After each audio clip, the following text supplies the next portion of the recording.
This is Dan Jurgens, and if you want to have a good time, keep listening to the Krypton Report.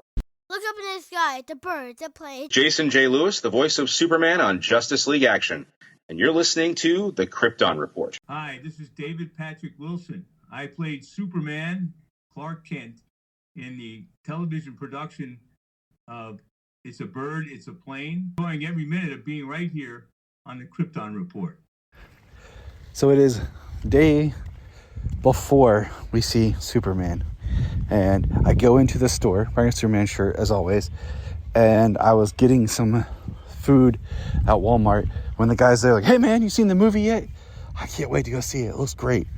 I'm like, yeah, that's cool. Then today, Janine and I go to the doctor and the nurse is like, sees me and I'm wearing my George Reeves Superman shirt. And she's like, hey, have you guys seen the movie? Are you going to see it? We're like, we're going today. She's like, man, it looks good. I'm going to have to take my kids and my husband too. So it's kind of neat hearing people talk about it that aren't in our little circle. Also, I got free food from Freddy's restaurant for wearing a Superman cape. It's awesome. Before we get started today, I'm going to run through some news stuff just because I know that once we get to talking, we'll be here forever. And these will probably come up during the conversation. Target toy shelves have been very low since the movie. We've checked a couple of them. They did announce the Sonic the Hedgehog Justice League toys. They showed pictures, but they did not show Knuckles as Superman. This is greatly upsetting. And there will be some Target exclusives. I was able to get the Uno cards and playing cards at GameStop. So check your local GameStop. They seem to be having some awesome Superman merchandise as well as a really good t-shirt, hat, and McFarlane's.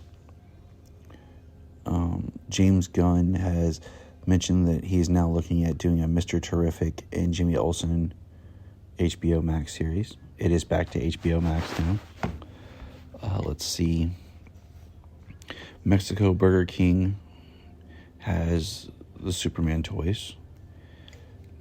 If you're an Injustice 2 mobile player, Superman and Krypto are now on there as they are on Fortnite. Mark Snow, the composer for Superboy and Smallville, has sadly passed away. So we lost another great musical legend.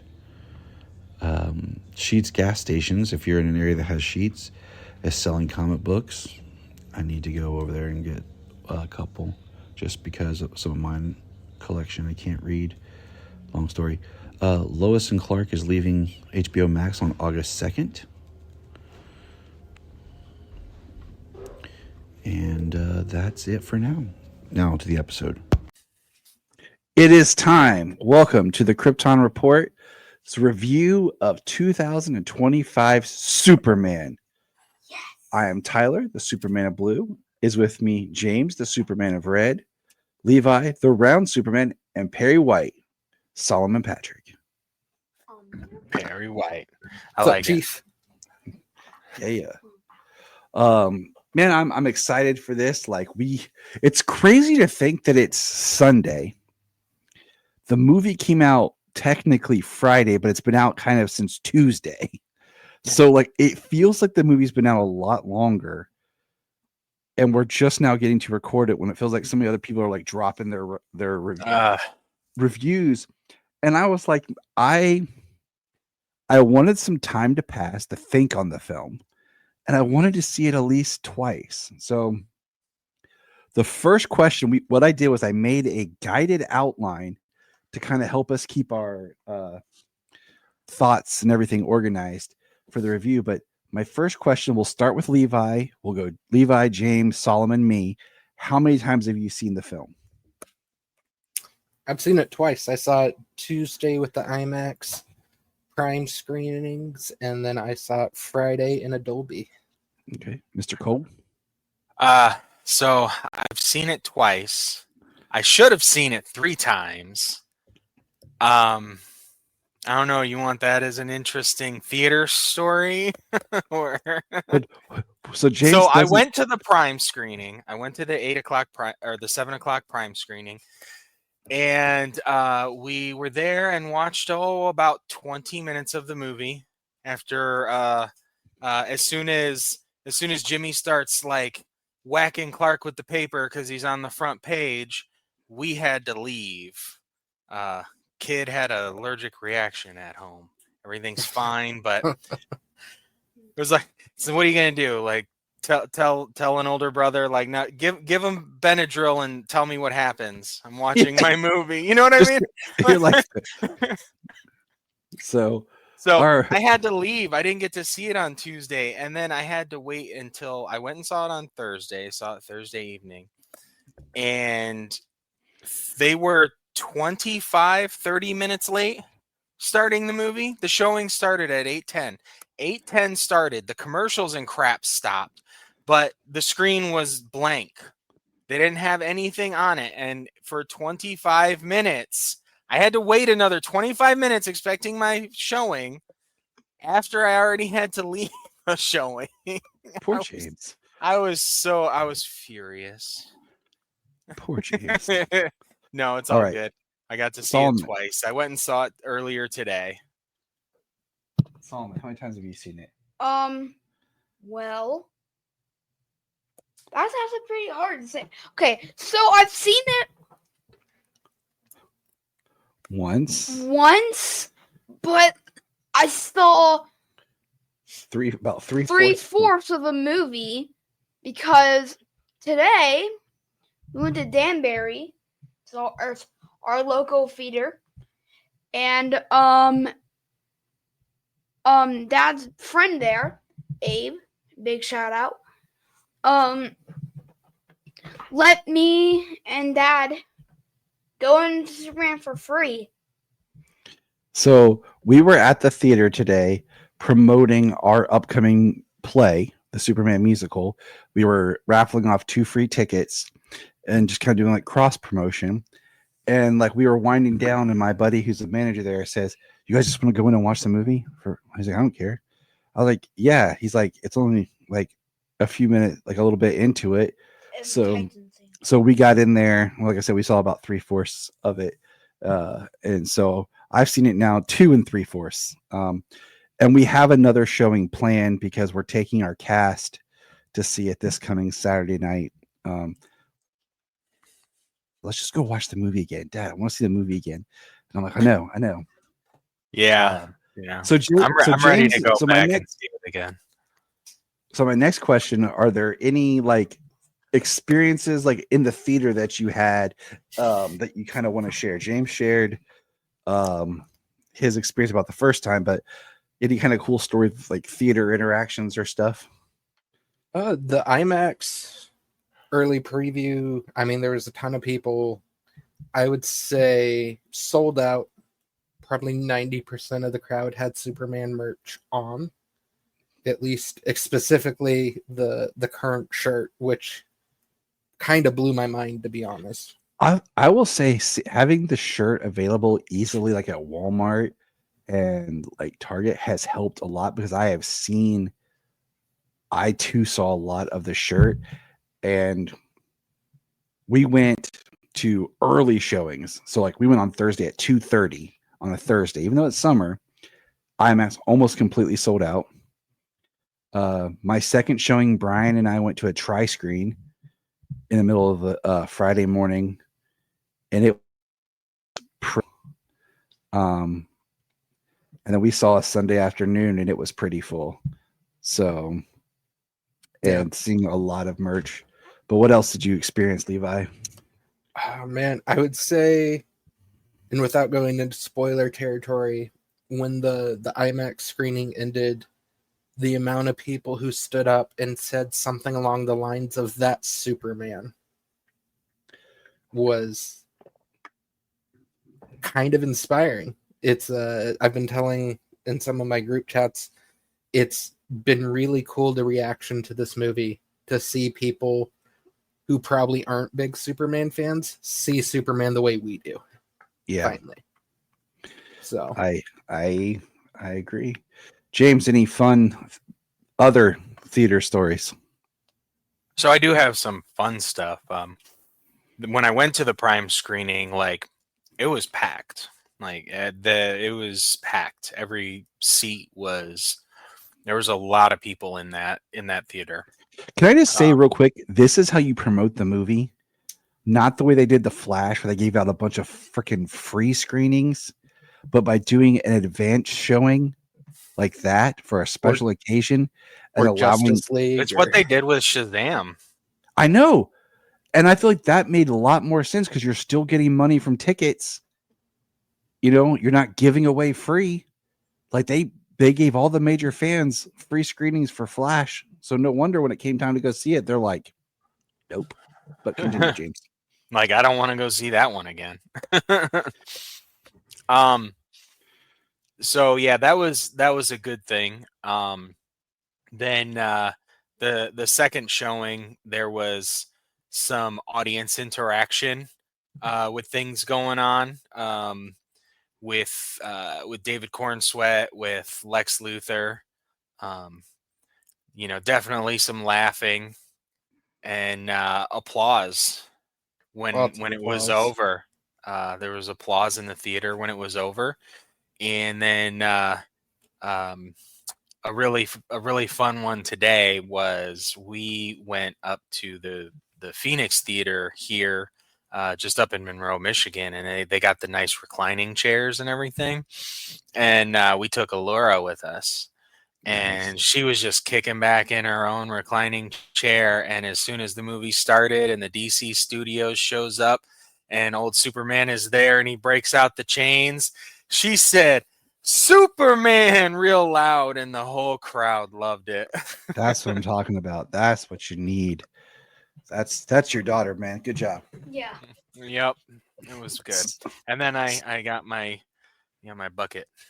See, My metal that bucket one's cool. today. That one's cool. Yeah, Okay. I I almost like got that one. So, all right, when Solomon and I went, we went to AMC for the IMAX. Show him the bucket. This is the only bucket I wanted. Show I him. do want the one that he breaks the glass. Yeah. I do want that one, but it's only massive. So I got the Daily Planet newspaper stand one from AMC.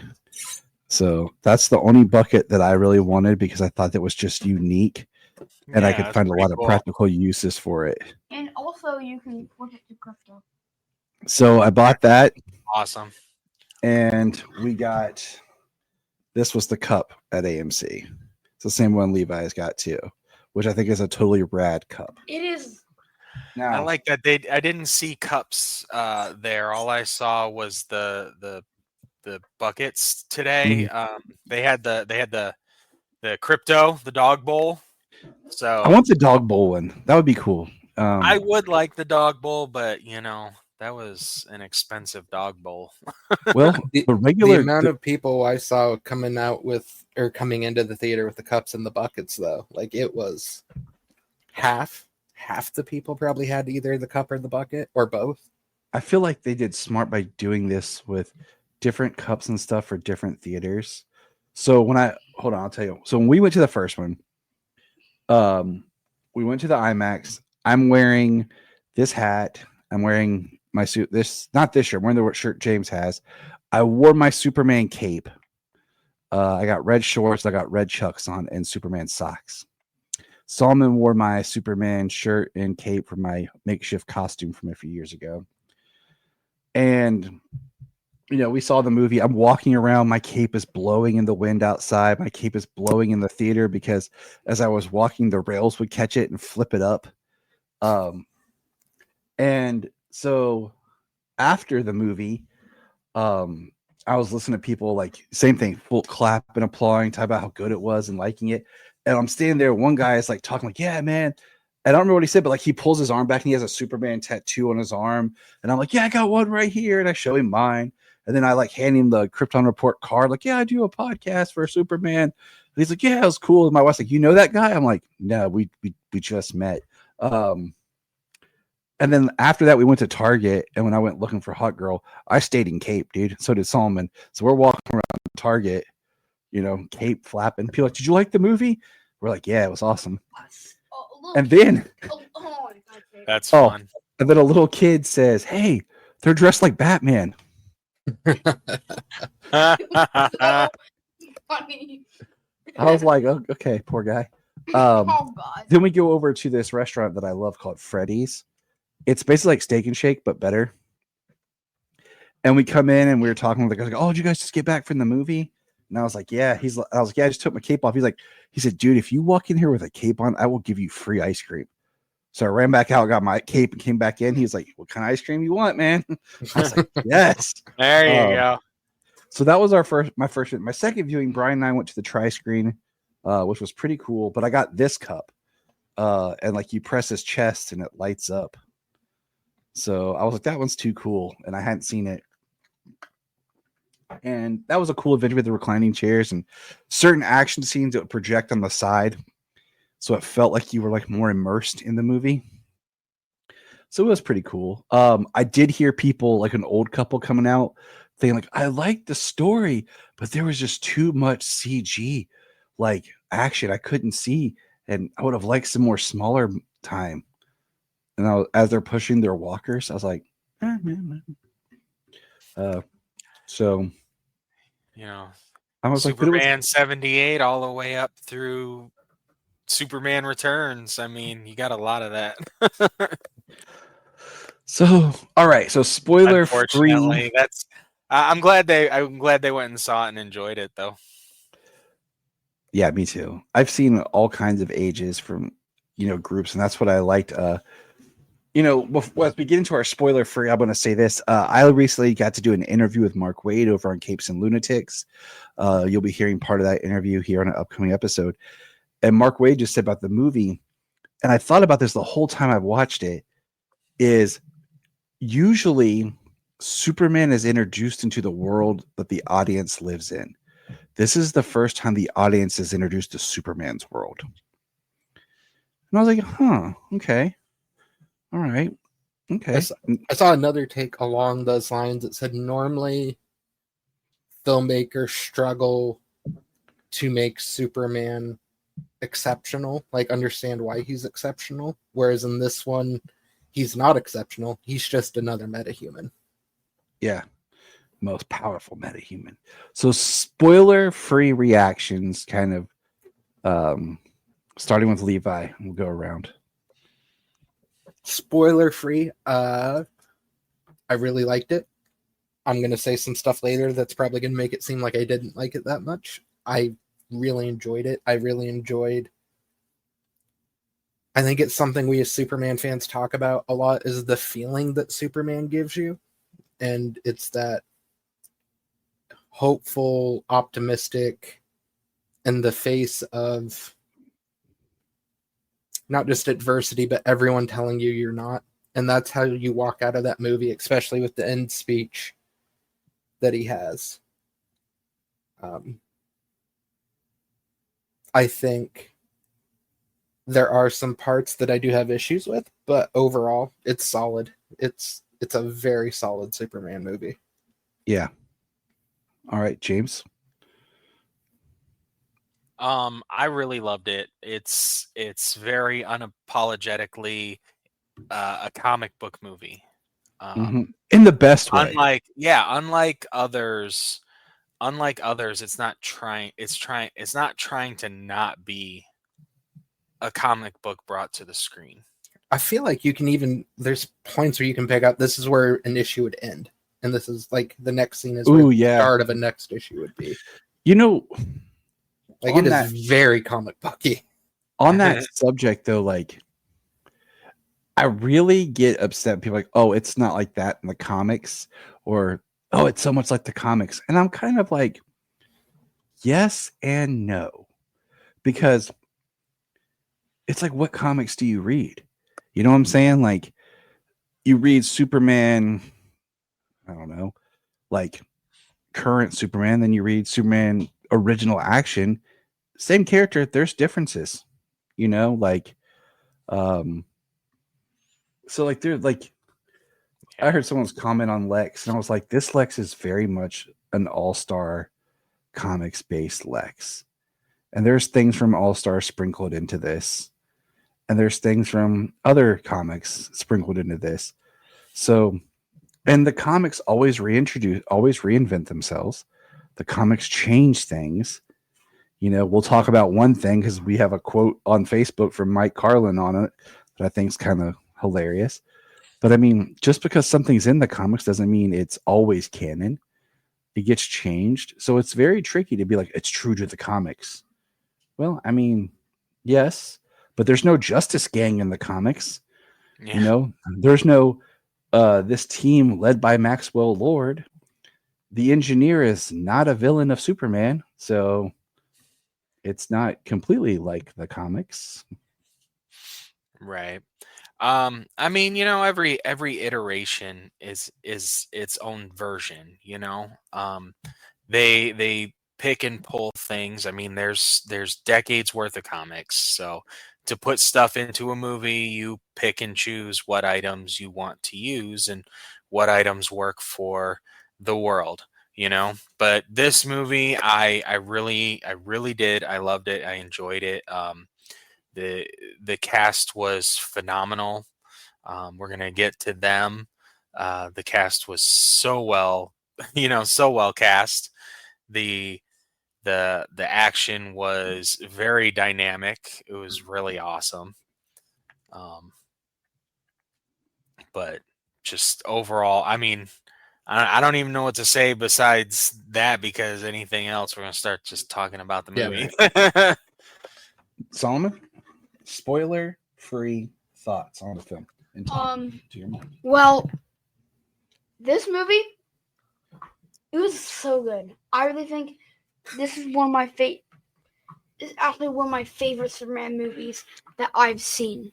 And right there, that's what's important too. Continue, buddy.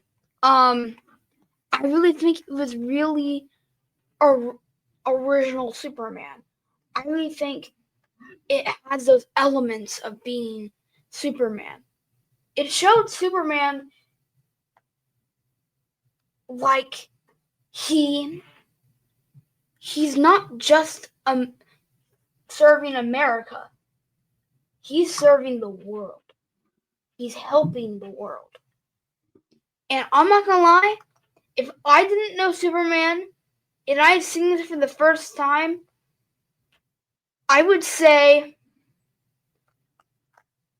wow, this is a good Superman movie. It's a good movie all in all. Because sometimes I can pitch movies, like I would know what happens at the end, like I always do that.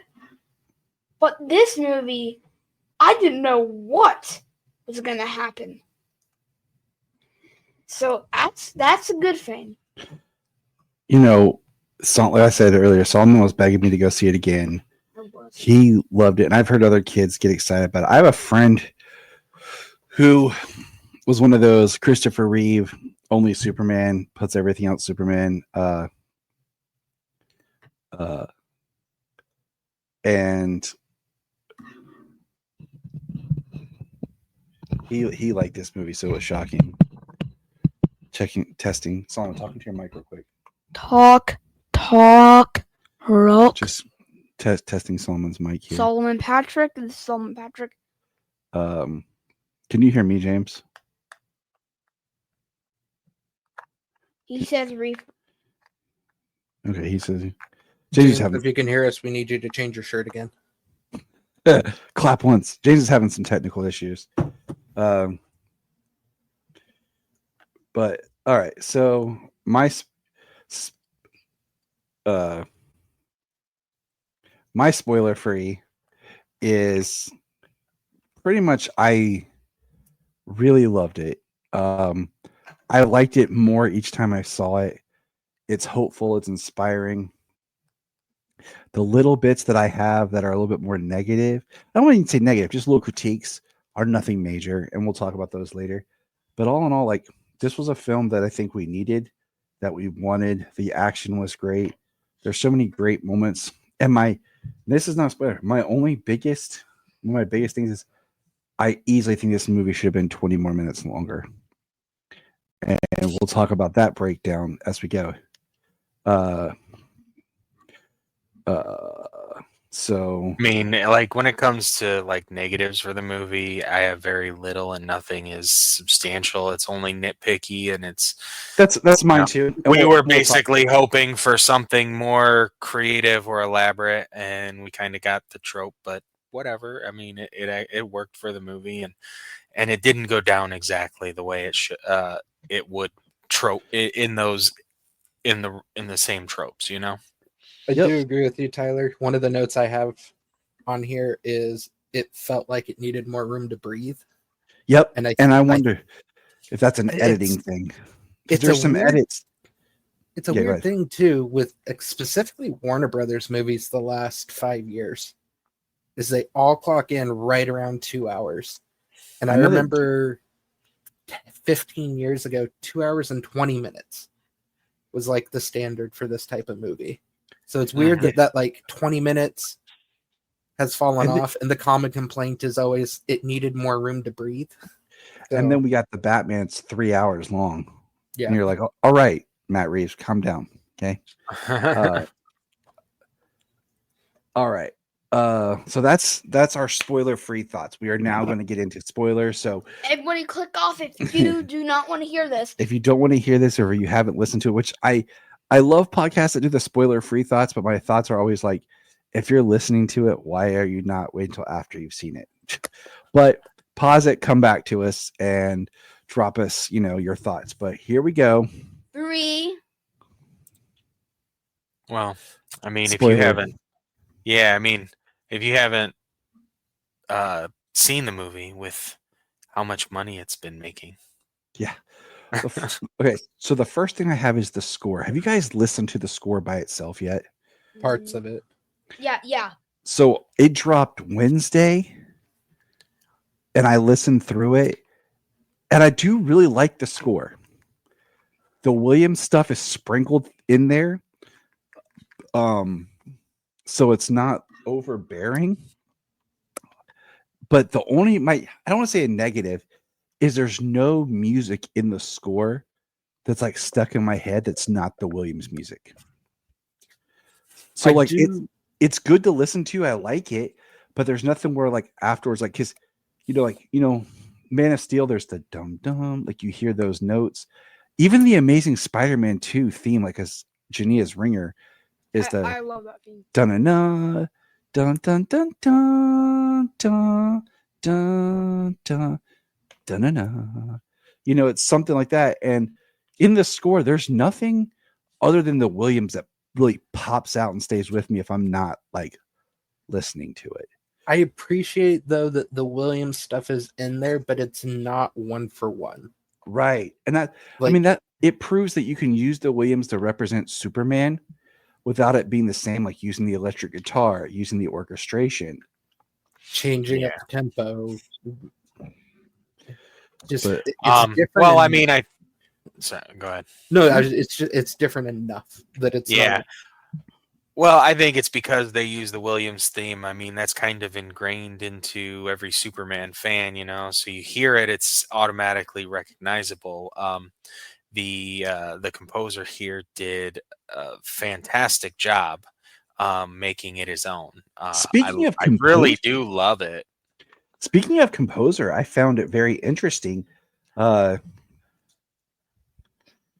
I got an important important message here that came up about my Superman. We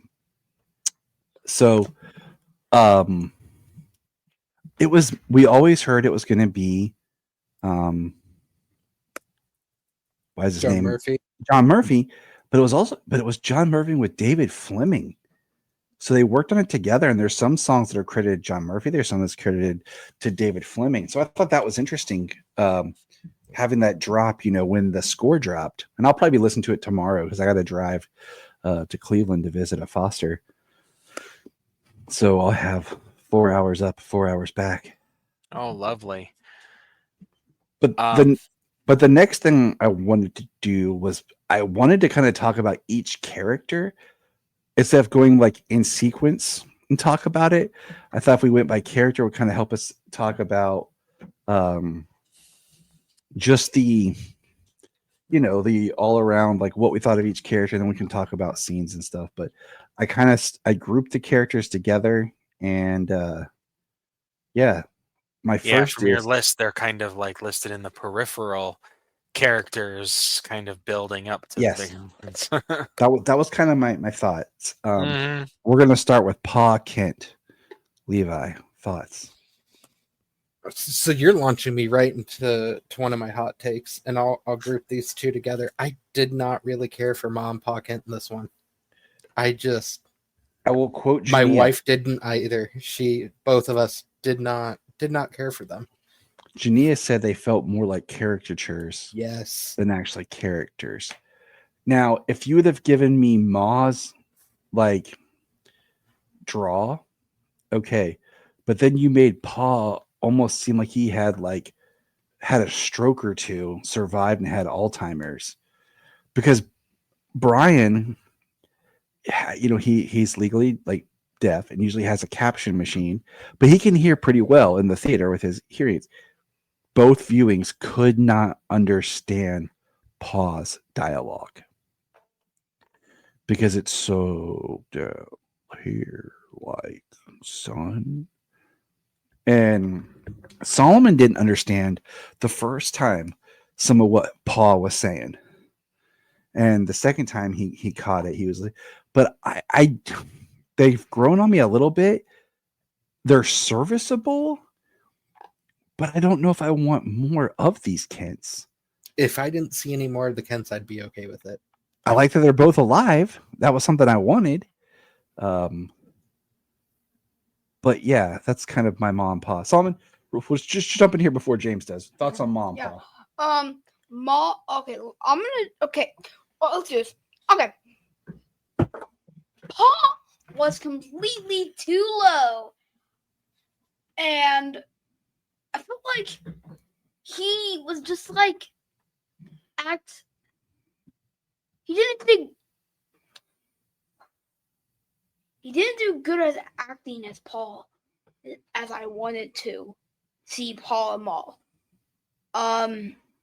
Maul had like this all Western voice. I can't even do it. I'll go get your boots. She had too much of that voice. No, Solomon, your microphone. Sorry. She had too much of that voice, and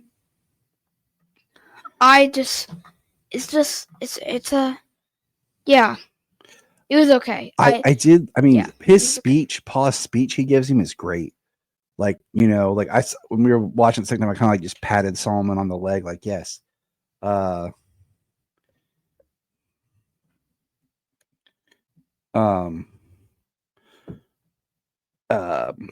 thought his speech was great. What he was saying to his son, I think that's something that the parents should tell their children to be a part of. So I completely down with that.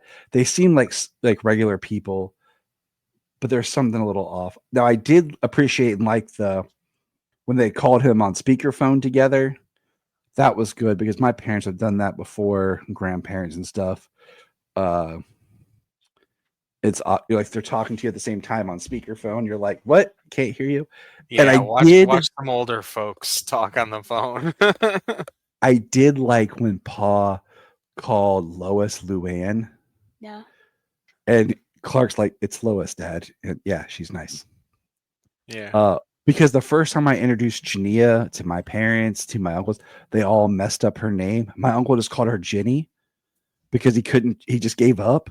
And like we went to visit my aunt and uncle, and my uncle told my mom, that Tyler and Jenny had showed up. And she's like, who? He's like, yeah, that girl he's dating. I'm like, oh my God, Uncle Timmy, you're gonna get my mom thinking I got some other woman over here. So James looks like he's about to tell us how we're all wrong. Oh yeah. No. James about to drop it and tell us about his secret harem. But whatever. Go ahead, James. Your turn. My secret harem. No, I mean, they were serviceable. They were kind of there as much as they needed to be. Honestly, with the full arc of the story from beginning to end, because the reason Clark interpreted their message the way he did was because he was raised by Ma and Pa. So, I mean, that's it comes full circle. They were in there as much as they needed to be. They only said what they needed to say, and I liked them. I don't really need to see a lot more of them. Like if they showed up at, say, like a wedding in the future or something like that. If they did that with these with the Superman and Lois in the DC universe, I would love to see them there. But I don't think like unless he has a reason for them to be there, I don't think they necessarily have to show up. I liked them, and I'm sure if they do show up, there will be a reason or a someone will get cameo. killed off. Someone will get killed off. Well, let's hope not, but Please no. so they were I loved them. They were incredibly country. They were very simple folks. And I did love how she kept calling him Mush. So you know where Clark got his heart from. So it really comes full circle to him watching the family videos. It comes full circle, and I think the usage of them was fantastic. And I think that if he was raised by people like that, maybe he could be the guy he is in this movie when he falls off the table and goes, golly. Yeah. I think that's who this guy could be, being raised by them. So I think in a lot of ways we've been super spoiled by Kevin Costner and Diane Lane and John Snyder. And like it, I mean, I don't think we've had a bad Pa and Ma. Like even the Pa Kent on Superboy was a good Pa Kent. Now, Mom was okay, but Pa was really good. I think the only bad Ma and Pa we had in Lois and Clark. Oh, they're to me they're the best. Yeah, as like the dynamic, just because they have that older couple who's like reinvigorated with youth. Like right. They had a different dynamic. Yeah. So the next character, everyone's favorite reporter, Ron Troop. What did we think of Ron Troop? I'm gonna go with what my wife said. When we were talking about the Daily Planet people as a whole on the car ride home, she said, "Who was the black guy in the spaceship?" Because I thought Mr. Terrific changed out of his costume. Yeah.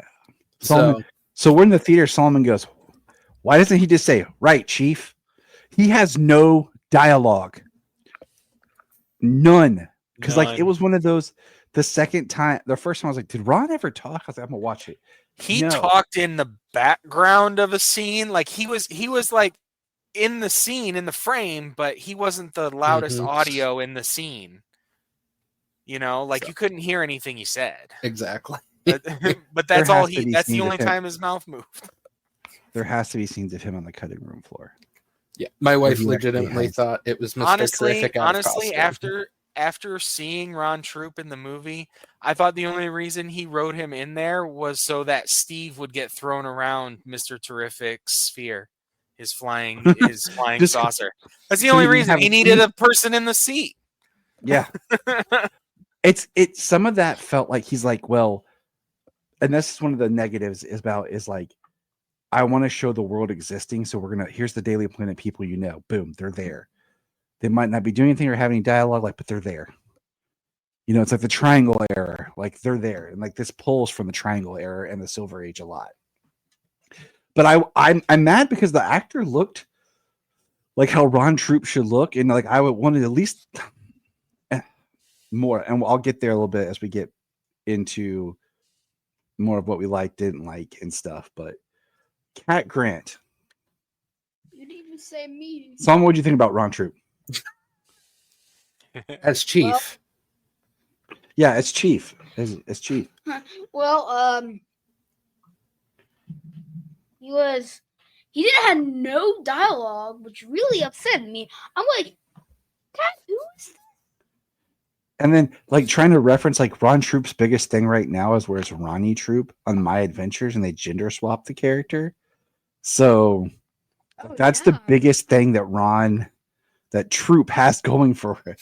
Troop is I mean The biggest thing I know that he's had in comics was in the Triangle era when he was married to Lucy and they were having a kid. And that's what I That's told it. someone in the comics. I was like, or in the car we were driving the other day, I was like, Ron had a significant part in the comics. So, but all right, Cat Grant, Levi.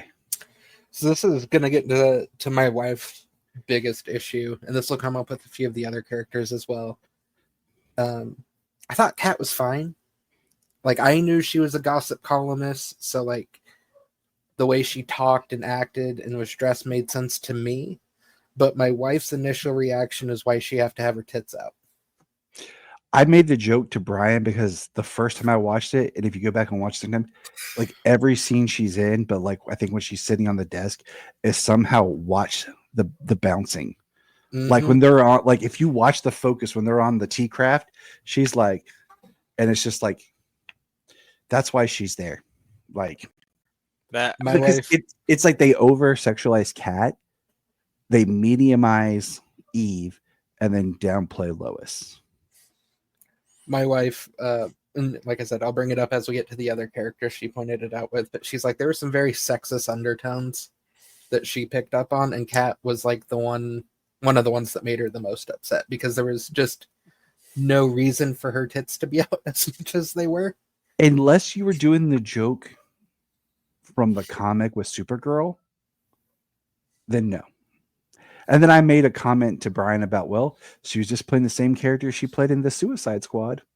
He was like, she was in the Suicide Squad? I'm like, yes. She's the secretary that runs into the military people's office when the freedom fighters are busting in. Just go find that scene. You'll know exactly what's up. you'll know why she's there. Exactly.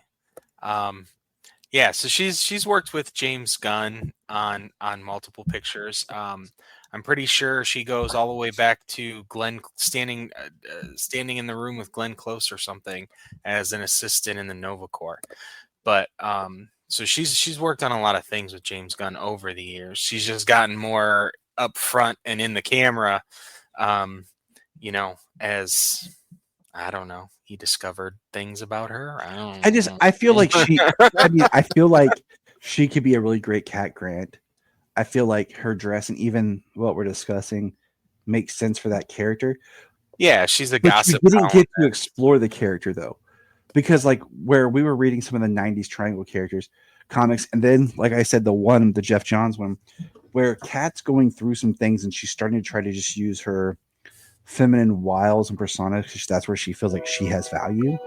But that's how you set up an arc. But we don't have enough with her. Like the one scene that she actually has more dialogue is like we see her talking about something and then it's like interrupted. She asks Lois about who she is seeing. So like she's talking to Lois. They're like she's trying to have a conversation with Lois as Lois is being distracted by her relationship and feelings with Clark, her the stuff that's going on in the world with Boravia and the other country. Yep. Juniper. Yeah, something like that sounds good. Yeah. Could have just been Bialia. Could have been something we can pronounce. Nope. Right. Yeah. But I mean, yeah, she was there as a Gotham columnist. I mean, she filled out the world. She got a little more lines, and I mean, Kat's always been interactive with Clark and Lois in the comics and all the shows. So, just kind of seems like she was at the Daily Planet. Because they don't focus on anything else really with the newspaper. Clark gets the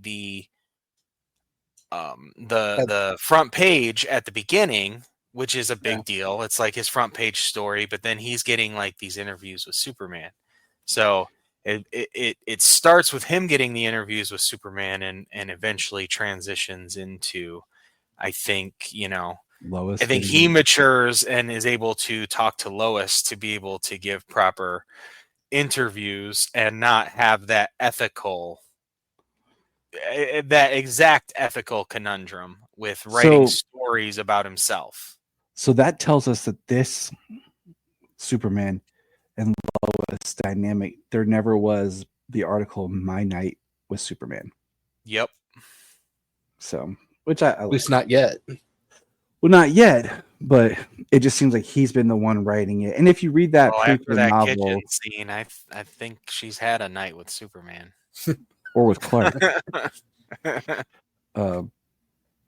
Solomon's coming back here. Lombard. What would you think about Lombard, guys? Of the peripheral Daily Planet castings, it was my favorite one. I think Beck does amazing work as Lombard. I think it was Yeah, great. it was fine. I liked it. He gets basically like 2 scenes in a line. You know, he gets the scene where he's picking on Clark, like, "Hey, loser," you know, and he's like, "Hey, Steve," and he's making fun, like, "What's chitlins?" Blah blah, you know, saying stuff. His mom cooking up, blah blah blah, saying stuff. In sports writing, you do, you know, and then Well, he he says gets he says the thing. How are we supposed to feel reading this? Trying to make opinion fact is twisting journalism.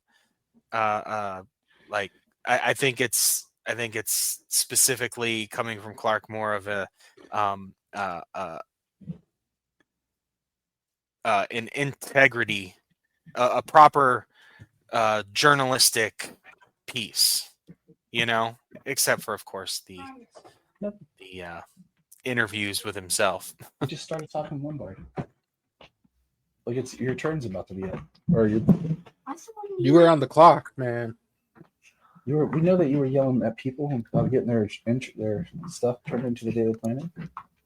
Absolutely. You gotta make print. So, what do you think Gotta about get it to Lombard? Don't call him publish chief. before print. What do you think about Lombard?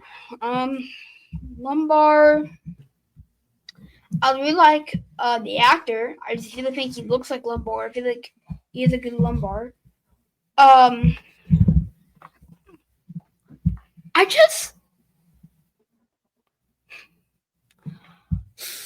wish he got more screen time than Clark did.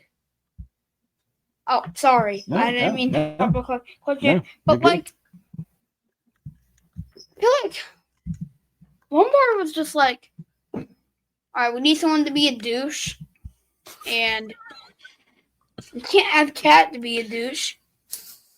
Can't have Jimmy to be a douche. Who do we do? That's kind of Lombard's role. Yeah. Yeah, douche.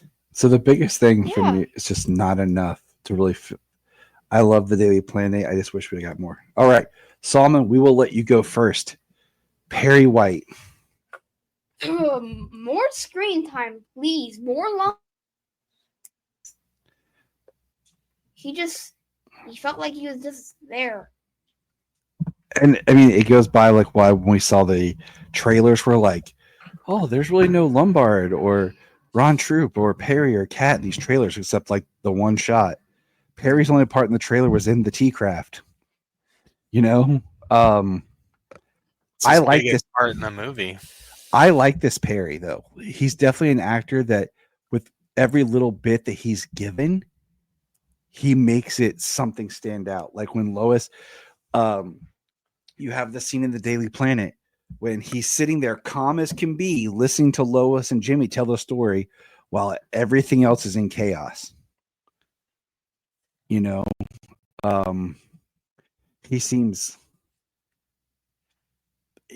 like a character that's really there that I want to see more of, because I feel like he has the Perryisms that I want.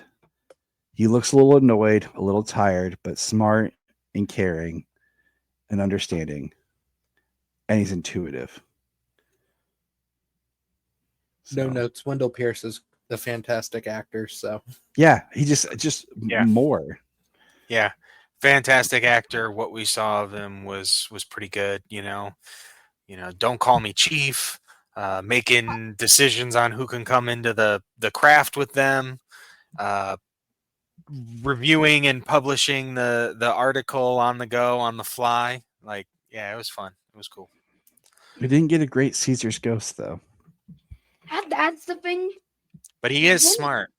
He Yeah. is smart, and I think they're all smart around around Clark and Lois. Yeah, we'll get all right. Our man, Jimmy Olsen. Who wants to go first on Jimmy? All right, Solomon. Let's go, Chief. He's my favorite character in the whole movie. Yeah. I love Jimmy.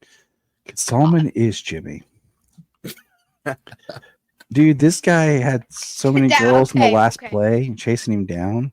He's got a long-term girlfriend right now, but he had so many girls hitting on him at the play.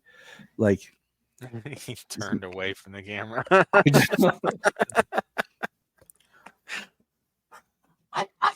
really like the actor. I mean, I really like his look. I mean, he just feels like the Jimmy that we needed. One of my favorite parts is when Eve sends him the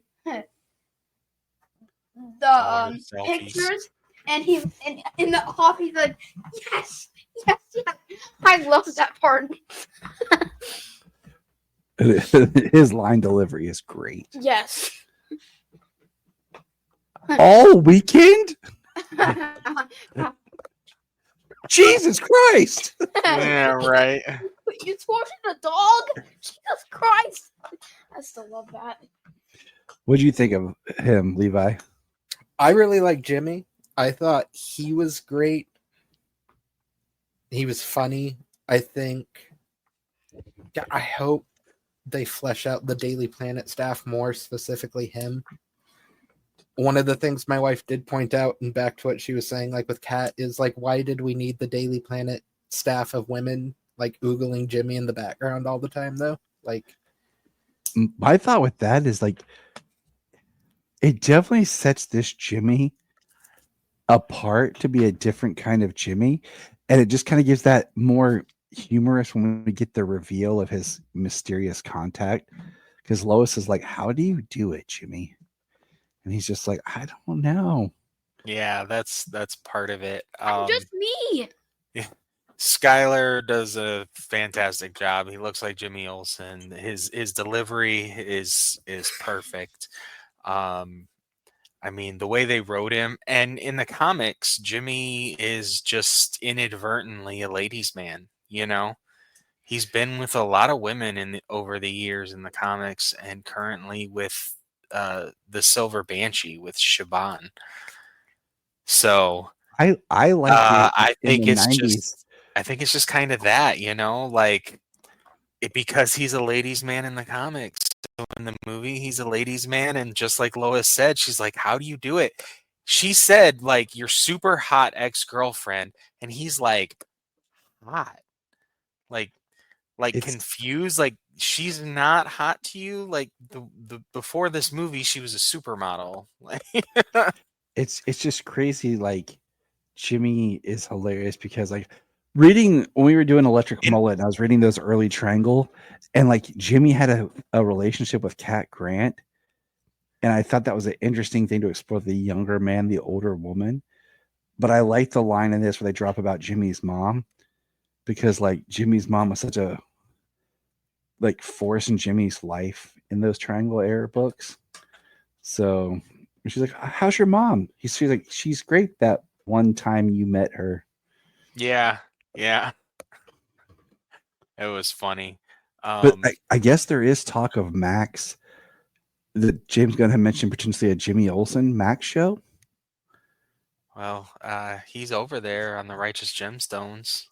So my quick pitch is, first episode, you have all the actors from there for the Daily Planet. So we see everyone in the Daily Planet. Even Ron Troop. And then Jimmy gets sent on an assignment. So then you go the next 4 episodes, Jimmy out on assignment kind of on his own. Maybe 1 or 2 of the actors pop up he communicates with. The last episode, he returns to the Daily Planet and we see some of the actors again. That's how you do your Jimmy Olsen series. You know, one thing I'll say about Jimmy in this, though, is they don't really define Not that the Planet group got a bunch of like definition. Is he a photographer in this one? Because he's never holding a camera. There's one scene I think he had a camera. I think one. I think I could be wrong, but I think he's just more back to being the cub reporter, but not a cub, like just a young reporter. Yeah, I 'Cause think he's just he had a young desk in the reporter. bullpen. So so I mean, I think they're just kind of making him there, true. And the thing And is, I'll tell you, he did copy. He was transcribing while Yeah. Lois was flying, as well as speaking the piece. with cell phones and stuff where they are now, like actually being a straight up just photographer for a paper is not much of a thing anymore. A lot of times they have the reporters do their own photography using phones and things. All right, our first big one, guys. Lois. We'll let Levi go first. She's fantastic. She's probably second favorite Lois after Bitsy now. I mean, she's great. I wish she got a bit more to do that didn't revolve around Superman and Clark. Like it'd be cool if her investigation into Lex was like already ongoing and then it like wove into the main story. And that would have given us more background on Lex too, because other than him being an arms dealer, we don't really know much about him. So, but she was great. She killed it. James. Definitely. Well, she's Jamie's favorite Lois Lane. She is the best big screen Lois Lane we've ever had, I feel like. Yes, that's and insane. and tossing all the other ones in there. I mean, she's still at least near the top, Honestly, that's a personal rankings there for everybody, but I thought she was pretty perfect. The only thing, kind of like he said in there, is because of Superman and Jimmy, is how she got pulled into the story. She didn't do any investigative journalism herself. Other than that, I mean, given that being she's a reporter and that not being a big part of it, but her relationship with Clark and the way she chases down every lead, the way she follows him, Mr. Terrific, into the Pocket Universe, like she is a damn near fearless and outgoing Lois Lane, and with their relationship together, their interview scene. I mean, she's pretty damn good. She is pretty damn good. I mean, she is the best big screen Lois Lane I've seen, period. In my opinion, big screen, absolutely. Solomon, thoughts on Lois? I loved Lois Lane. I thought she was perfect. She was perfect. Her line literally perfect. Absolutely perfect. Absolutely perfect. I mean, what else can you say? Yeah, I mean, I really liked her. Once again, we saying this so many times, just more. And we'll break it down. All right. Eve Tessmacher. I will go first. When they said they were putting in Miss Tessmacher in this movie, I was a little frustrated because to me it was like, oh, they're just doing Superman the movie because that's where she started. She's never really made it into the comics. She did appear on Supergirl.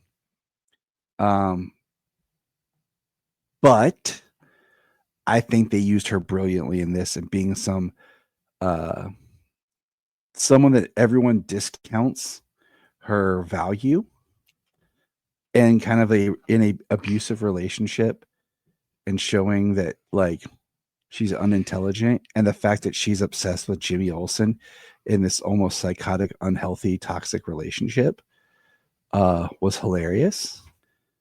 And the fact that he even told her like she has weird toes And he says there are other parts of you that some people might find attractive, and her name in his phone is Mutant Toes. It is Mutant Toes. I was like, wow.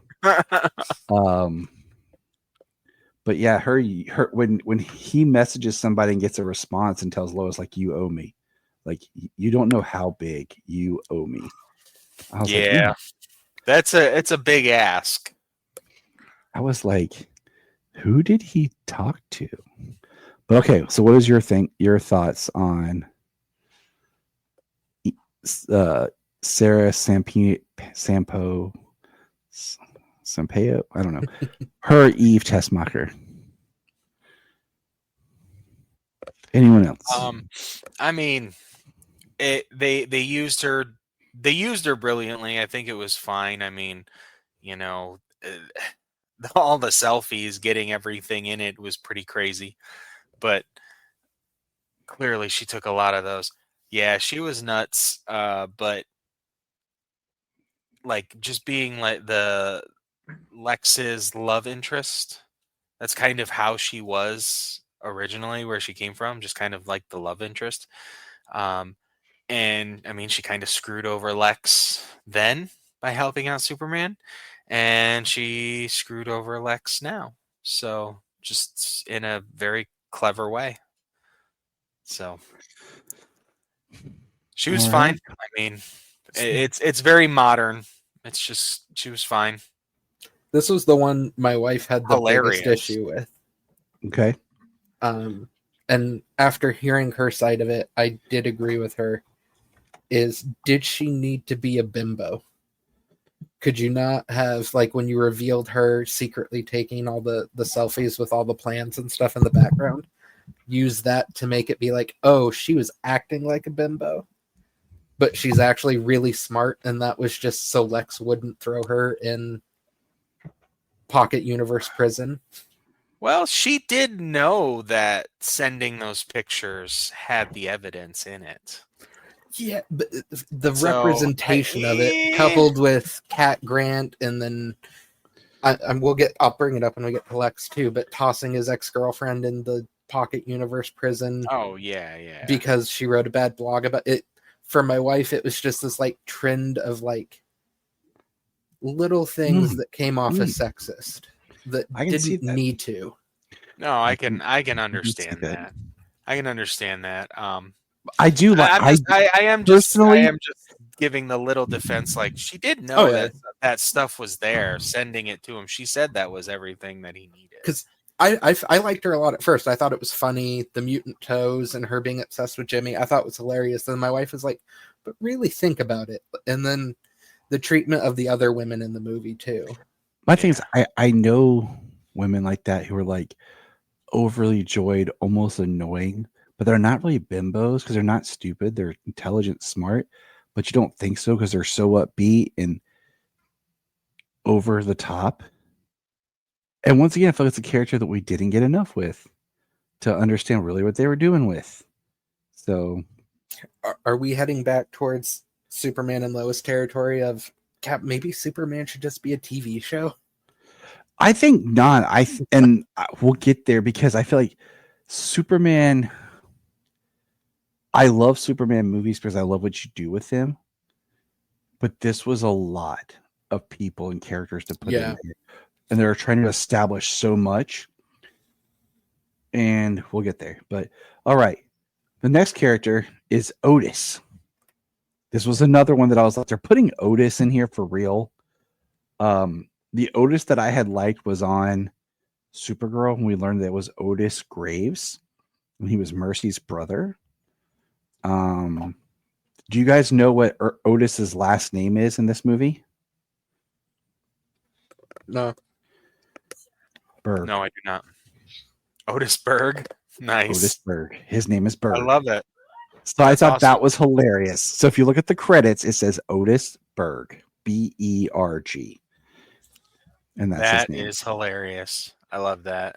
And I love seeing Otis and him being kind of like one of the smart guys in there working for Lex. It worked. I liked it. It was cool. I think it's cool Otis is in there, but at the same time, like, if they name that character anything, Bill, does it change anything? No, but it's just No. nice to have the It's Otis. it's Yeah, the Otis works for Lex. Cool. It's the universe building, but at the same time, like, yeah, he had no distinguishing Otisness to him. That I mean, kind of recognize. goofy, kind of goofiness, smile like Ned Beatty.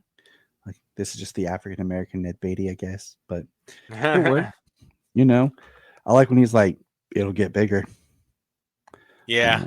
But I just had to put Otis in there because it was named and it was funny. Okay, Ultraman. We spent a lot of time talking about Ultraman a few weeks ago. Yep, Solomon, Yeah. I'll let you go first. Oh, okay. Your thoughts on Ultraman, buddy, And then I'll go. and then James will go. Ultraman, it was different. I really think Ultraman was going to be like someone that Lex found, and like it's like this person, not really a person, like an alien who's like deformed, not Superman alien, just like a regular alien that was like deformed and is like crazy looking. I thought that was gonna be Ultraman because I didn't know Ultraman. Yeah, I'm so sorry. I don't read the comics, but you know, I didn't know Ultraman. But then the turn or spoilers. Did you really say that? Yeah, Okay. yeah, you're right. The turn that he was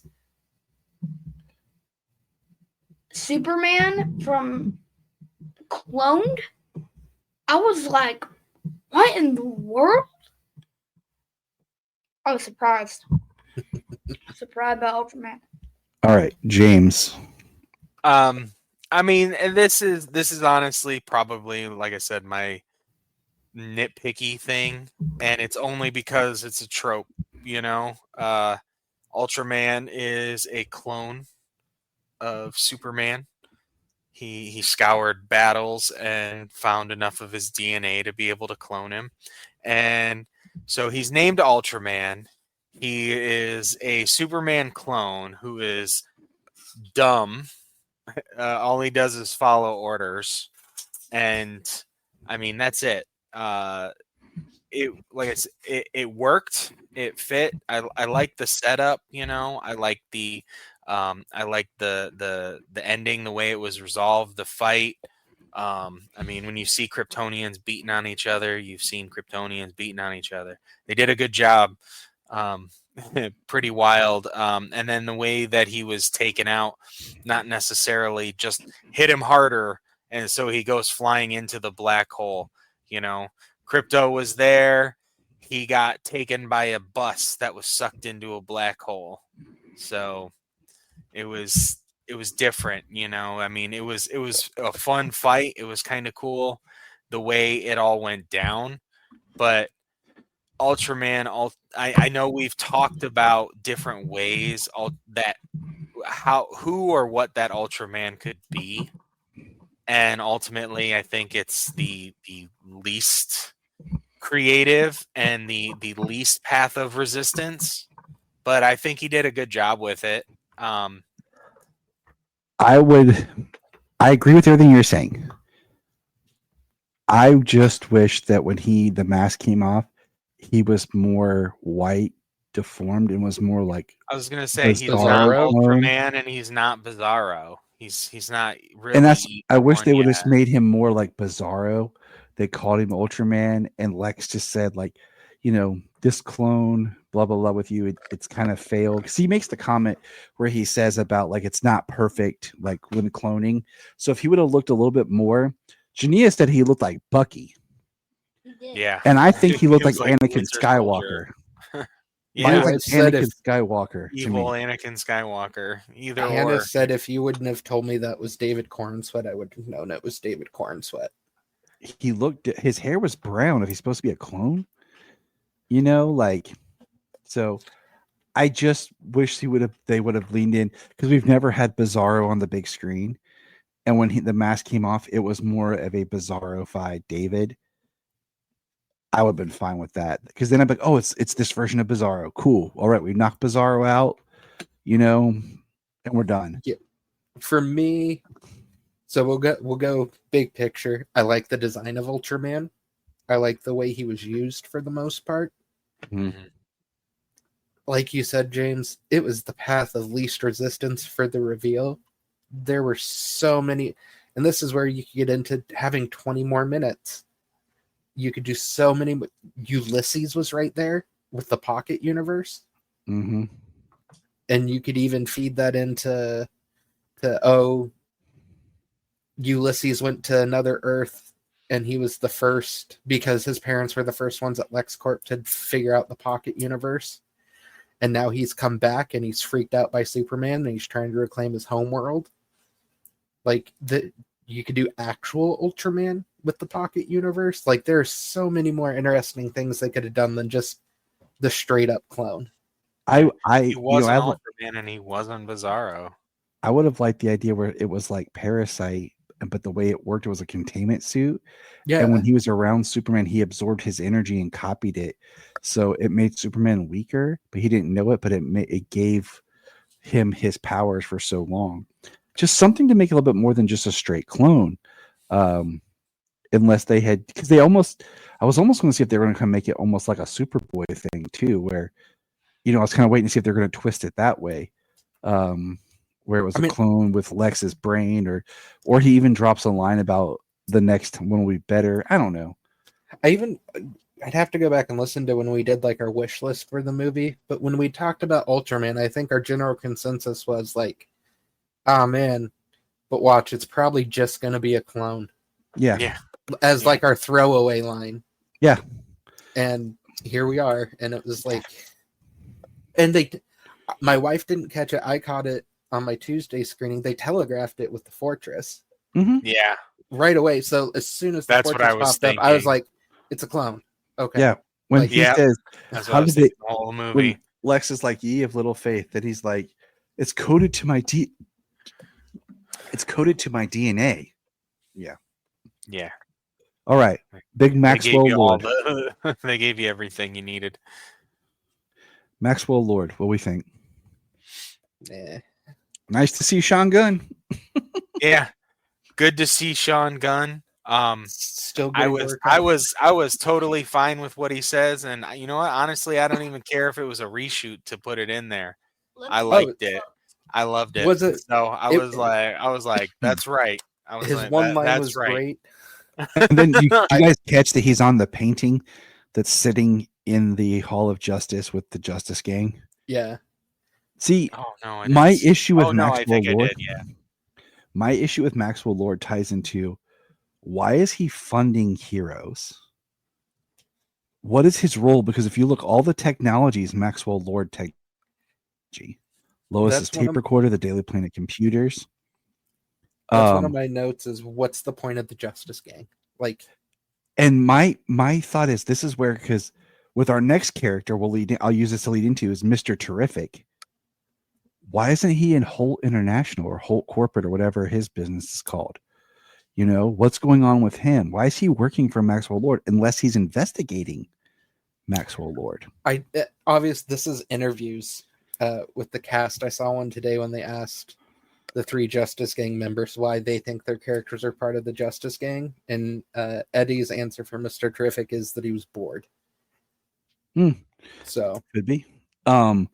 Because if you notice, the Justice Gang is new, because it looks like if you look on the mural, you see the original Justice Society. That's why we have the Hall of Justice, because the Justice Society already existed. So it looks like Maxwell Lord might have purchased this and is now setting up his own team there, because it looks like they're moving in. And that's why they haven't settled on Justice Gang, because they're trying to use justice. Like the Justice Society. Well, if metahumans have been around for 300 years. But I mean, you look on the mural on the background, you see Wildcat, Our Man, Jay Garrick, Alan Scott. Well, that's awesome. But so Mr. Terrific, I kind of was I wish there had been explained why he is there, not in his own company. But Solomon, thoughts on Mr. Terrific? He was pretty sweet. I'm not gonna lie, he was awesome. I did like his acting, and I really think he really inspired Mr. Terrific. He is the Mr. Terrific. He is one. He is, like I said, I wish we would have got more. He's the other one they're looking at a HBO Max series. I would love to watch that. Just give me a 6-episode Mr. Terrific thing. His fight scene is one of the best action scenes, and that's how you do a needle drop. Because remember, one of my things was I didn't want needle drops, but where you have it playing on a radio that makes sense in a scene, and then when he puts the T-Spears.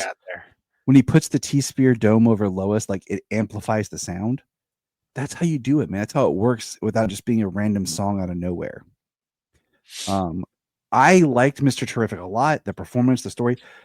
I really wish he was the Justice Gang member that we focused on. And I mean that because, and this goes into my nitpicks, is I could have been okay with Guy Gardner and Hawkgirl not showing up until the end. When Superman makes the line about calling in some friends. Because if we're only making this 2 hours, I would have rather spent that time with some of our other characters. Because, and I also wish, like with Mr. Terrific, like with the T-Spears, like when he shows up at the end in Lex's office shuttle, he doesn't have his T-Spears with him. And I wish he had, because I wish he would have recorded and broadcast that whole exchange between Luthor and Superman. Because his speech is great, but the world needed to hear that, not just Lex. I do absolutely adore that scene, though. And then reading some of the behind-the-scenes stuff the actor talked about, where he didn't tell James Gunn he was going to mush the guy's face. Like, they had scripted a shove, but he's like, he went over to him. He's like, I'm going to shove your face and like mush you out of the way. And the guy was like, no, go for it. And then they did it. And James Gunn was like, do it harder next time. So like that coupled with the line delivery of like, goddamn Mr. Terrific. His line delivery sometimes was great when he's like, dang, you brought that dog? Or when he's like, that's a fine dog. Because I like the idea that Mr. Terrific was a little bit more attached to Clark. And I love the line where like, I put nano trackers in his blood. Do that to all my friends. Oh, I do that to everybody. Yeah, he was like, oh, I do that to everybody. And then Hot Girl looks down and Guy looks over at her and So, all right. We all agree that Mr. Terrific was awesome and we want more of Mr. Terrific. Yes, like his I like suit looked Mr. great. Terrific. He was pretty awesome, and he's like, because it'll piss off Guy. Which is a great segue. Yeah. So Guy Gardner's next.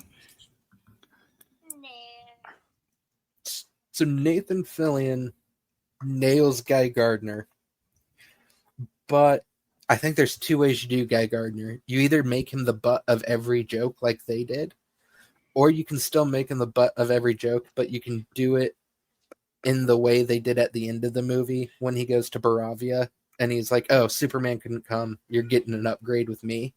Yeah. Like, I think that's the better way to make Guy Gardner the butt of the joke, because even though Guy Gardner's a dick, he's still one of the best Green Lanterns in the universe. Like, he's very good at what he does. He's just an asshole.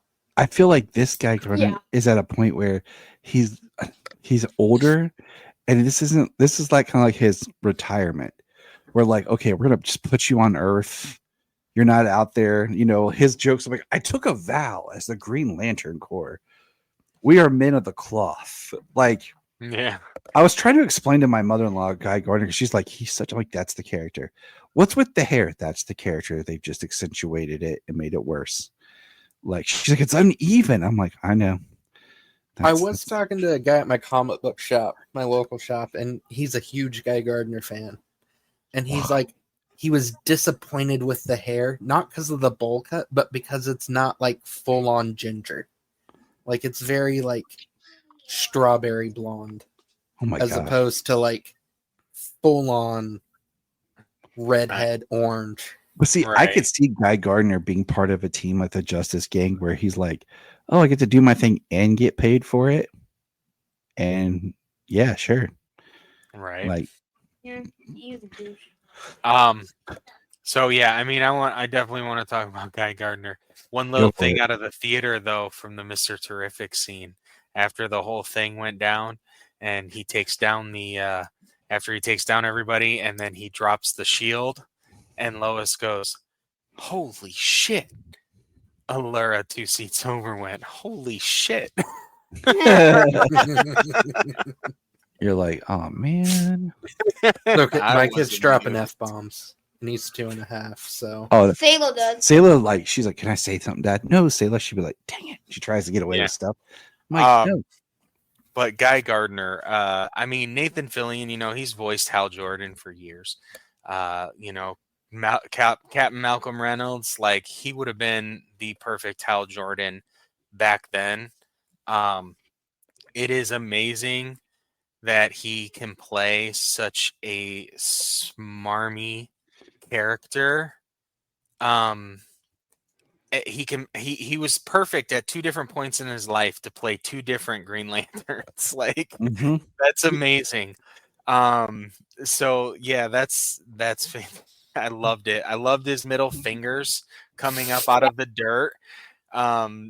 Flipping tanks and Humvees and everything. Yeah, that's funny. Or when they're fighting the interdimensional...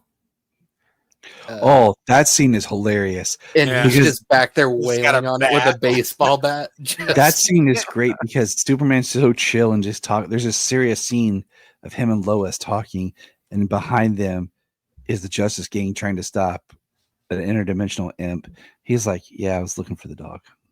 Also, Yeah. can we talk about that real quick? Because like when we recorded our predictions a month ago or a month and a half ago, we were like, oh, that's got to be the third act, and it's literally just a throwaway, not a throwaway scene, but like throwaway action in the background. Yes. So, Yeah. like, when we said, we've probably not seen anything from the third act, we were pretty close. We just the third act was predominantly. It wasn't until the final trailer we saw some stuff from it, but it wasn't what it was him fighting more of. But because this, my thing was, and this is kind of an issue, is I really thought that the kid raising the flag and all that stuff was going to be at the beginning of the movie and was the catalyst. Yeah. We weren't get wrong though. We weren't exactly No. wrong, but No, we'll we get called there. he did it. We called what he did. They just told us what he did. It And was already 3 weeks ago. We'll get there. But all right, Hawk Girl. I liked Hawk Girl, but she serviced not really anything than just a female superhero.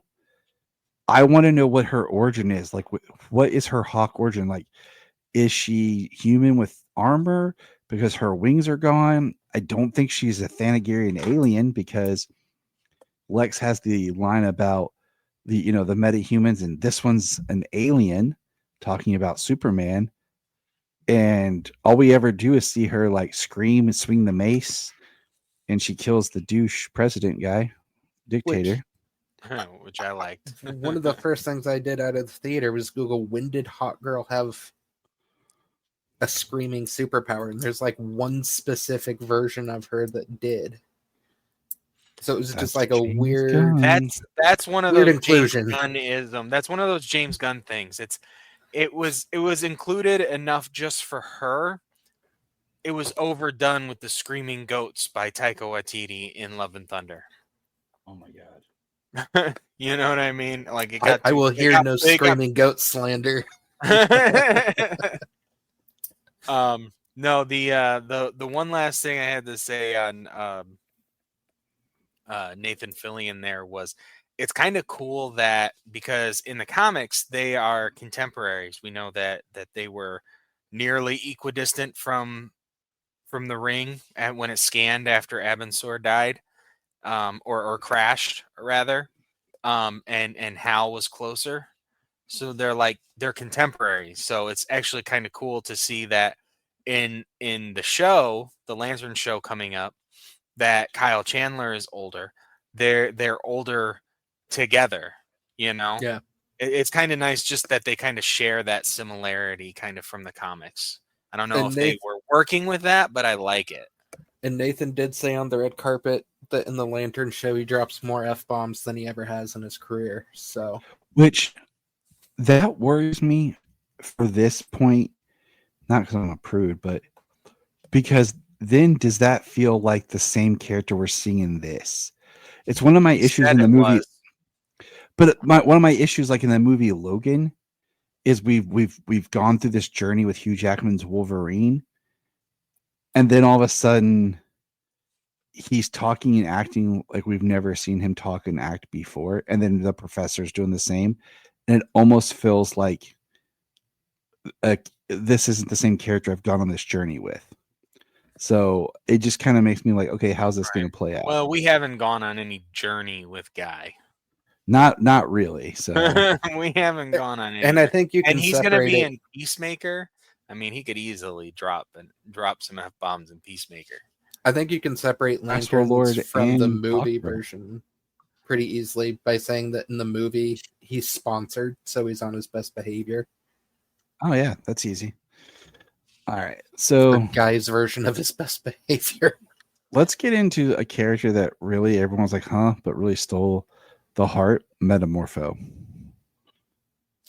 I mean, the practical effects of that costume are absolutely insane. I mean, so besides Nathan Fillion, okay, I'm going to bring this up. Do you consider Nathan Fillion kind of DC legacy casting?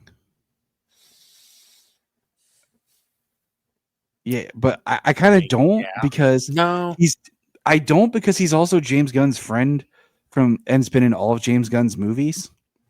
You know, and it's kind of like he's been voicing DC for years. True, for decades. So it's like, oh, okay. But Anthony Carrigan over here as Metamorpho was in The Flash, and he was Zaz in Gotham. So that's a DC casting. I view him as them casting the best actor for Metamorpho. Yes. I think Nathan as Guy is James Gunn casting a friend who also happens to be a good fit for the character. Yes. Happens to be a good fit. Yeah, I like that. Because one of my slight complaints is like, I mean, it did come out that Michael Rosenbaum voiced one of the Raptor guards. Okay. Oh, but like other than that, there's no other Superman like legacy casting. Like there's no other previous Superman actors that appear in here in some other way. I think you could say having Will Reeve as one of the reporters. But he wasn't Superman. He's the son of an actor who played Superman. Yeah, but you know what I'm saying? Like other movies and stuff have had previous people in the movie. I mean, you had the perfect opportunity to send off Henry as having him as Ultraman. Yeah, but too many people in that's too much controversy. But I mean, like even in the background, like Superman Returns had Noel Neill and Jack Larson. Superman the movie had Kirk Allen and Noel Neill. What do you call it? Man of Steel. We pointed out how many flipping people are in that movie from Smallville, along with Aaron Smolinski. So, you know, it just says like there was no other previous Superman people other than a voice line of Michael Rosenbaum somewhere, unless you count Alan Tudyk, who voiced Superman in Justice League, one animated Justice League movie, which was Justice League War. But then Alan Tudyk has major DC cred, both animated and live action. Yep. So Dr. Phosphorus, Mr. Nobody, Joker on the Harley Quinn, Clayface on Harley Quinn, Van Wayne on Powerless. Yep. You know, so, but other than but Alan Tudyk, once again, it's like you're doing a voice of something kind of actor. Like, who do you get? Him. I mean, he did iRobot, he did K and Star Wars. But Metamorpho was amazing. The scene where he starts crying when the guy gets shot, which is probably one of the best scenes in the movie. You feel it, and then his line deliveries and everything when he's like, I can't make a son, but I can make something like a son. And you're like, oh, sweet. What'd you think of Metamorpho? Now, Solomon didn't know much about Metamorpho, okay? Until I watched. So we watched the episode of The Batman, Beware the Batman, where Metamorpho gets created by Simon Stagg. So Solomon was kind of, so when we see the scene of Rex sitting on the couch, he's like, there's Sapphire. And then we saw Stagg Industries, the one scene. But what did you think of Metamorpho, buddy? I think Metamorpho, I really like Metamorpho. I really think he is just a guy who Lex Luthor captured to basically kill Superman. But he does not want to kill. He doesn't want to hurt anybody. I really think would have been interesting is a flashback scene of when he was first getting his powers and like on the rage part and he didn't know what was going on. I honestly think that we should have got that. Now, he was pretty cool. What do you think about Metamorpho's son? Joey! I mean, it's a nice plot device. And as parents, we all know that we would do anything for our children. Yeah. So the fact that Lex is threatening his son to make Metamorpho make kryptonite, because we get the line by Rick Flag Sr. that we got not enough of in this movie. It felt like Frank Grillo was on set maybe 2 days, one day to do the walks scene, and the rest was all shot in that one room. I did see an interview with him this morning where he said he was filming Tulsa King at the same time. So he was flying back and forth. Yeah. But Joey was cool. And once again, makes you kind of more interested in Metamorpho. But Metamorpho was awesome. He's a character I was like, but James Gunn pulled that James Gunn magic with it, with a character that nobody cares about, and writing some strong heart to the character. Yeah. That's why at the end, when he shows back up, I was excited. Like when Superman says, the line, like, I called in some friends, and Metamorpho is one of the people that showed up. Yeah. You got Guy Gardner and then Hawk Girl and Metamorpho show up, and I even like in the end he's like, Justice Gang, that's a cool name. You're in. What do we think about the engineer?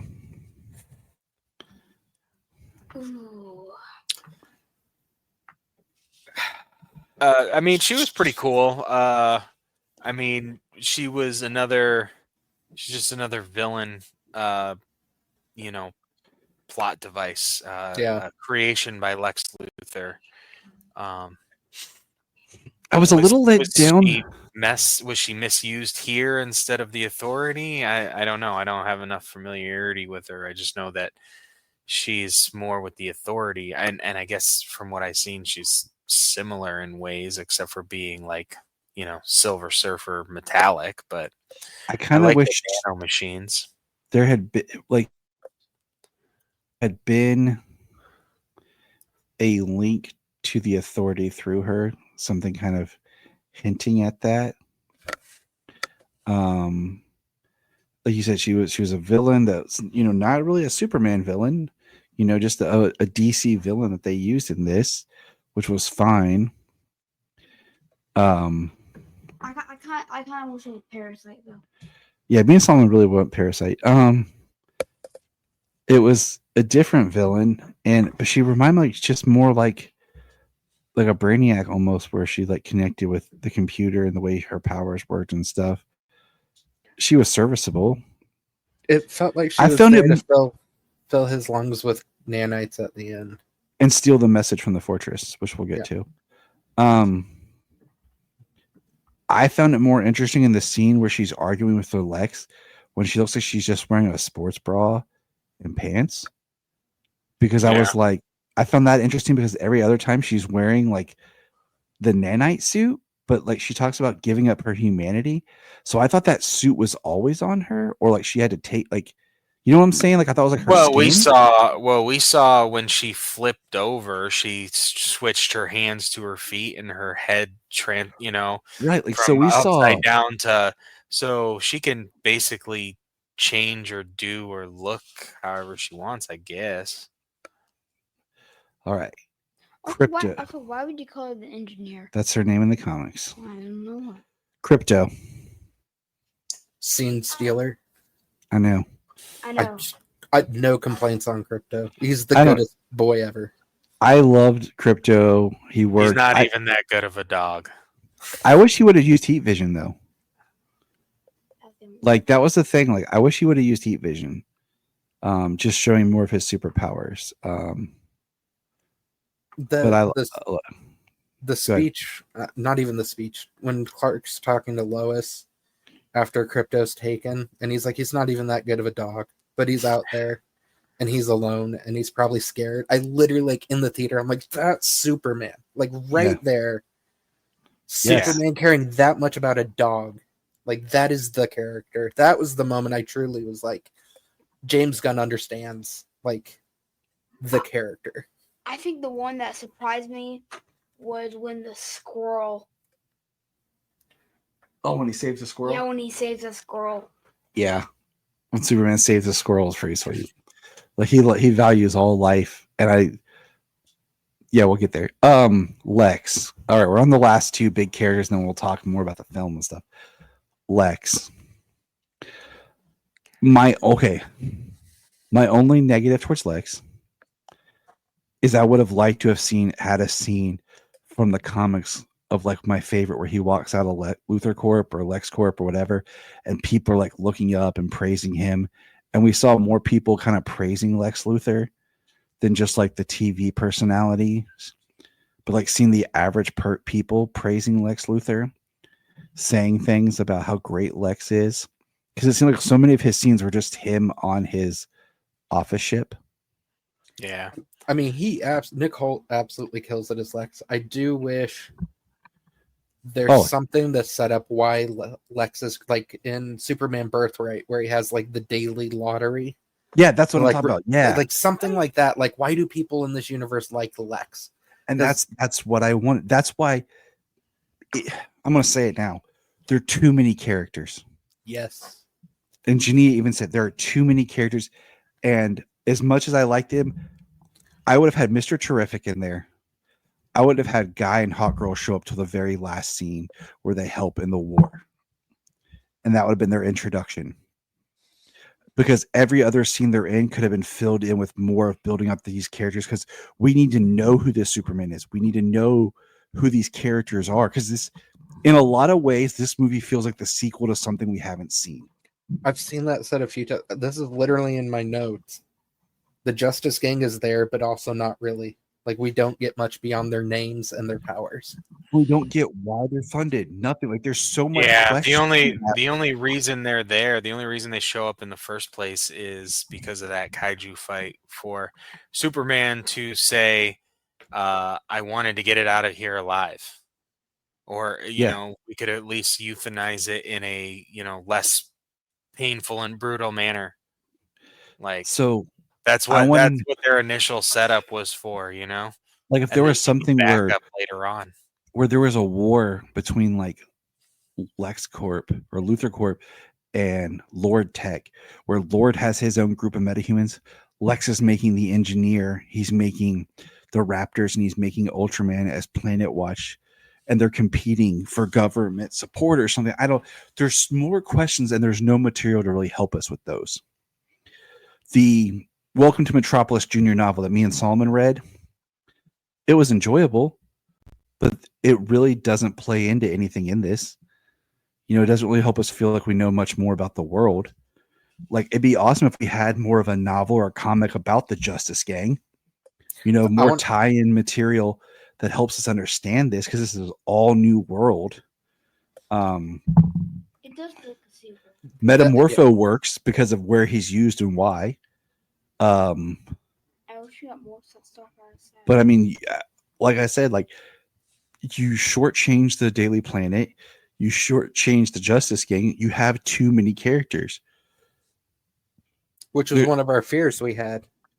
And now, if you would have Coming given me in. 20 more minutes of movie, because there's scenes in this that don't breathe. Like there's scenes where the cutting is like, okay, I get why you're doing this, but I would have liked to have maybe seen the moment before, or like It's an interesting transition. Like they go from the Pentagon scene, slapping a briefcase shut, locking it down, and then Lois unlocking her door and walking in. Well, that's a great transition. Yeah, but I mean, good like transition, but just like boom, boom, one but thing like to the next. when Clark's like, I'm gonna turn myself in, he's like there with Lois. The next thing is his face being put into the ground, and then escorted by Rick Flag and his on the street. It's so fast that I'm like, you could almost cut that and just have him walking off the helicopter. It would have done the same impact. You know what I'm saying? Like, we didn't need them walking through Wade Street, because everything that you get in that scene, you pretty much get when that helicopter lands. Yeah, they would have just had to have somebody else give him the exposition of you don't have the same rights because you're an alien and we can't hold you, so we're letting Planet Watch do it. Yeah. But back to Nick Holt, okay? His delivery on that final scene, that final speech, but when he talks about like Da Vinci and Galileo, where it's like he's talking so much that he's out of breath, but he's still pushing it to get his speech out. Great. I mean, that's Lex. If you've read how Lex has gone psycho, gone crazy, and it's a very all-star kind of Lex, it's right there. My favorite Lex scene is when he throws the cup and tells them to pick it up, and they pick up the cup and the pencil, and then he pushes it off the desk again as soon as they put it down, and they pick it up again. Yeah, that kind of goes with the idea of the worship scene. That is something that that Lois talks about, the prophet angle, that he's going to be some tech messiah to some people in this tech promised land. Nick Holt is great. This was an idea my wife and I kicked around.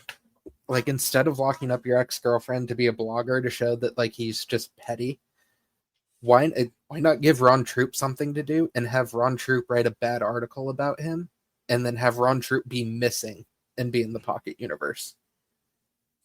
You don't even have to make a thing of it. Like, just on one of the chyrons, when they're cutting to the news, you have Ron Troop, Daily Planet reporter, still missing. And then when he's in the Pocket Universe, this reporter wrote a bad article about me. And then Clark finds him. As opposed to it being the ex-girlfriend. Right. Who's in a kind of skimpy dress. And Clark saves Ron Troop. Superman saves Ron Troop. Especially the scene where, Lex says, that person you give those reports to, what's his name? Clark Kent? I'll kill him too. Maybe I'll kill him next. Like if Ron was there, it would have been more interesting. Like, no, not Clark. Yeah. But Nick Holt's Lex was great. That scene where he does kill the falafel vendor is kind of terrifying. Like, it is. And like he goes, "Oh, I thought that would have lasted longer." Oh well. Like, it's unhinged. But I mean, that's the breaking scene of Metamorpho. And then when you hear Superman cry out and cry and says like his name, and then did you guys catch the newspaper at the end of the movie? Mm-hmm. Yeah. It says real hero of Metropolis. I think it's by Clark Kent, and it's by Clark Kent. He's doing a different kind of piece now. He's not doing the Superman angle. He's doing the human angle. Yeah. And he's praising that guy. Because dude, that scene is he's like, I believe in you, Superman. I have no family, blah, blah, blah. It was a pleasure to serve. Oh my God. Yeah. Oh my God. So good. So terrifying. Yeah, Lex is evil in this. I mean, he not only does he says he created the conflict just for the chance to kill Superman. So he's put thousands of people, tens of thousands, hundreds of thousands of people's lives at risk just for the chance to kill this guy. Okay. So Clark Kent, Superman, Corn Sweat. Let's go. Solomon, go first. Okay, so I love the Superman. I really like David Cornswell as Superman. Okay, I'm always saying Superman. Okay, him as Superman was pretty sweet. I really think he captured the character. So him as Clark Kent, we did not get enough screen time as Clark Kent with the glasses and with the hairdo. One scene. We have Two scenes. 3 after 2. What scenes? When he's walking, and when he tells one brother to shut up. Well, all that's in the same. Okay, we don't ever cut out of that. You know what I'm saying? Once we get there, we're in that. Yeah, only in one scene. So one little scene is he actually Clark at the Daily Planet, and that was disappointing because I really wanted to see him bring this character to life with Clark, but his Superman was dead on.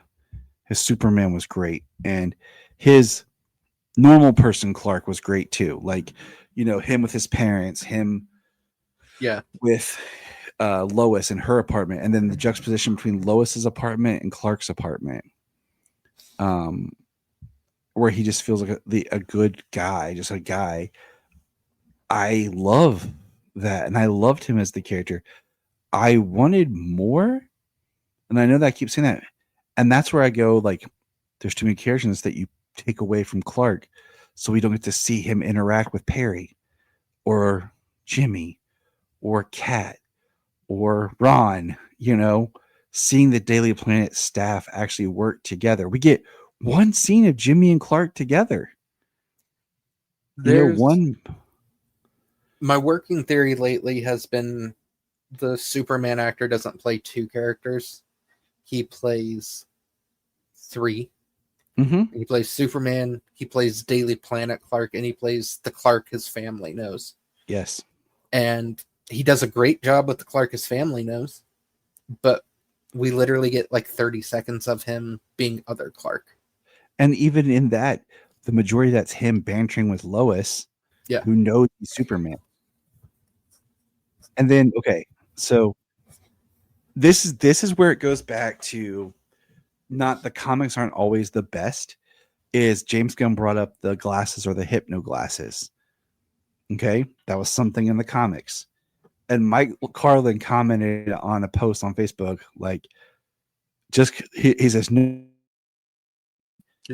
we just stopped using them because we didn't need to. And it's like, those are one of those things you pull from the comics that doesn't mean that it's a good thing. I did love that it was kind of this throwaway line though, because they don't talk about it, like how it affects him other than a conversation, like talking about him in a third person. But I loved how it was this little transition into, about the hypno glasses. So, he's Clark Kent.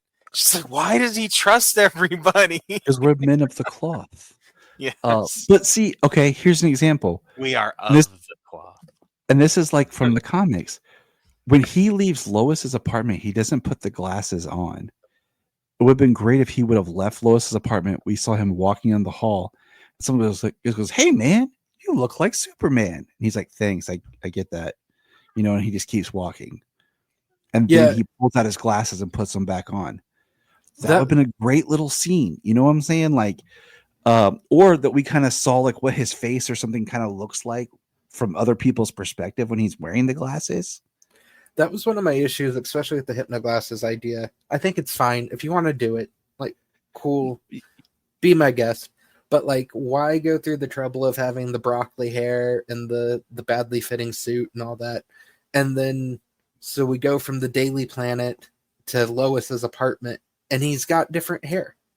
and he's Yeah. carrying himself like, obviously he can carry himself differently. He changed his hair when he Yeah. got to Lois's. Because he probably flew there and was just like, you know, he flew there and then just left his super hair, you know.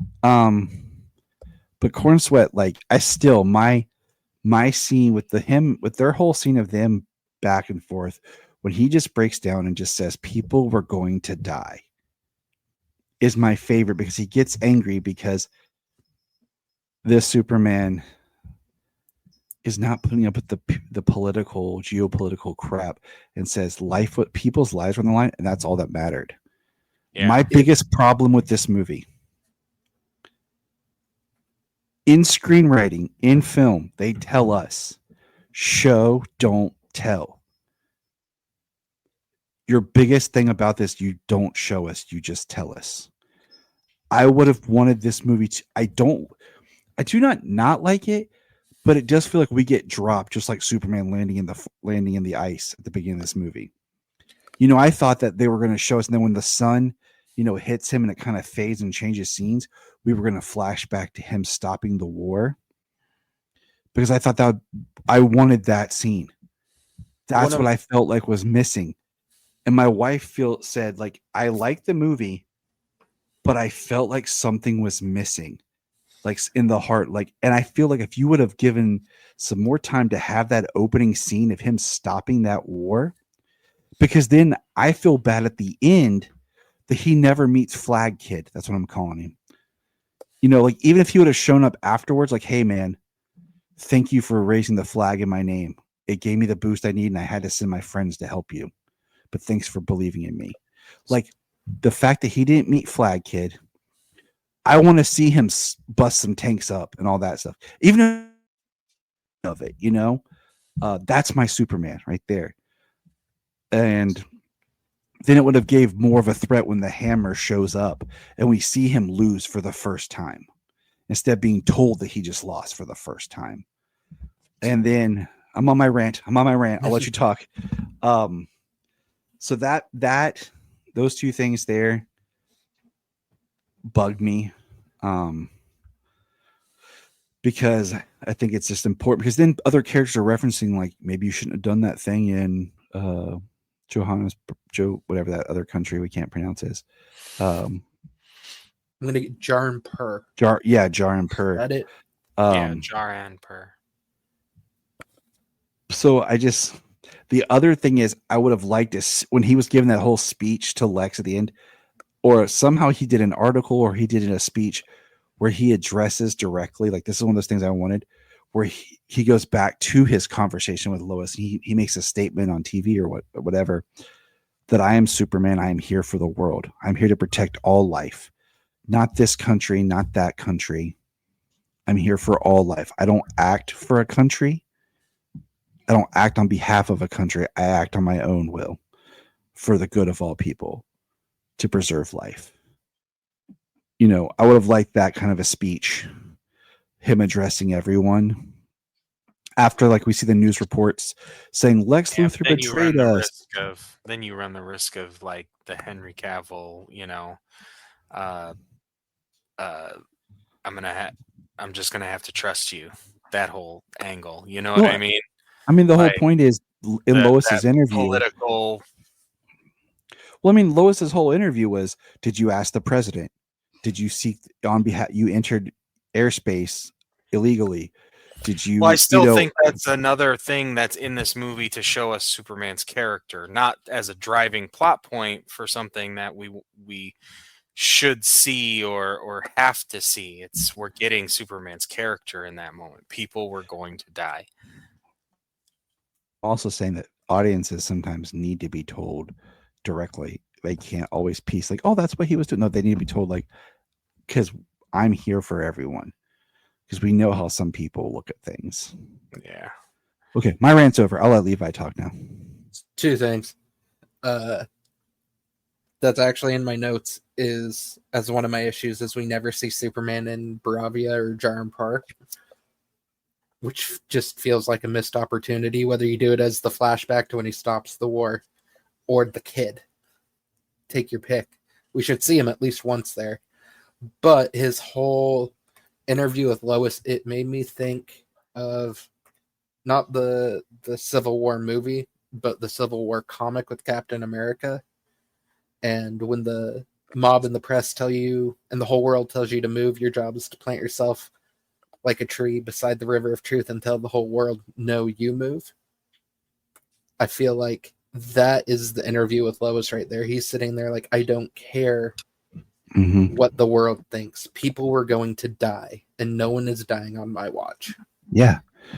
Like this movie, okay, you said the Civil War, like this movie reminds me a lot of Captain America Civil War in the sense that, yes, this is a Superman movie, but much like Captain America Civil War is a Captain America movie, there's a lot of other characters that get play at the same time.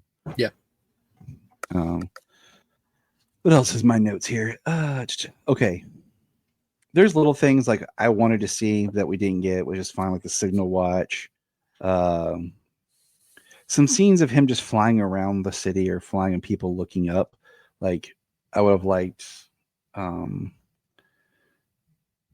There's no Creature Commandos connection I could make. I was listening to see if there's anything about Bloodshot shooting a bullet, or him talking about being shot by kryptonite. Didn't hear that because I was curious about that. We didn't get him speaking different languages. And the worst one that kind of gets me, guys, do you realize we didn't get a shirt rip? Yeah. We never even saw him going from Clark to Superman. No, but this might be the Superman movie that we have Superman on screen most of the or more time than any other film. It's it between him and Man of Steel. I'd have to do the timing. Yeah. Because Man of Steel, like once he puts on the suit, he goes back to regular clothes once for that short scene with Lois in the cemetery, and then he's costumed the rest of the movie. You're right. All right. Are some so now we're just kind of like talking openly, like favorite parts, good, bad, things that disappointed you. In the future, James and I are big on, by the time it hits digital, maybe we'll do like a commentary, and then we'll wait a year or two and do a commentary or something and have an open discussion beat by beat type thing. But so we're just kind of in talk territory right now. Let's hit the elephant in the room then. I think in the movie, the Kryptonian message. Do you guys still okay? Part of me believes that it's still false on the end. I have to believe that. And it's to me. If you go to Jonathan Tyler Patrick, or I think it's just my personal YouTube channel, you'll see I dropped my pitch for what I think Superman 2 should be, and then I added to it. And if you guys just go listen to the added to it part, it's only like 3 or 4 minutes. I do a whole pitch of what I think with the message could be a lead-in for the second movie. Because I feel like that's just wrong if that's true. But if there's a technology that's out there, because I feel like Mr. Terrific should have identified it or something like later that there was an anomaly or something in it, because the engineer's technology is very advanced. So you're telling me her technology couldn't alter it to where even, the high-tech people couldn't determine that it was wrong? Here's my pitch. Here's what I thought was going to happen. Is Kara's cameo was going to be her explaining the Encryptonian to rule meant to like lead or guide people. And that was my hope. I know I went and did research after the second viewing because it's still bugging me a lot. There are versions where Jor-El does say your destiny is to rule them. And but they always backtrack. Like Smallville was one of the more recent ones, and the early Jor-El AI in that said his destiny was to rule. But by the time we got to the end of the series, it wasn't. So, and I just sent you guys the link to my thing. I just feel like there's some space in there. I don't like it, but I think that there's some space in there to kind of work with the sequel. And if you listen to my pitch, it makes more sense. Not saying I'm the greatest there is or anything, but Yeah. I think it it could easily be manipulated to say one thing then say another. Like, because what they're saying is Kryptonian. What's the translation that he has? Did he translate it? Did the robots translate it? I right. understand that linguists, can like work and build off of it and help to translate a language and things like that with what they're given there, but also it certainly discredits the video itself with Lex's plan being exposed. Right, So, exactly. um, And I always like in movies where like it's playing and then there's like a fuzz scene and then the bad part starts where it looks like it's been messed with. You're like, someone's got a quick thing to say. Lay it on, Solomon. I'm gonna go to sleep, guys. I'm tired. And I have a long day today. what's your letter grade for the movie, Solo? Yeah, what would you get a letter grade? Ooh. Like, what do you mean, like A to Z? A to F, like a school. Okay.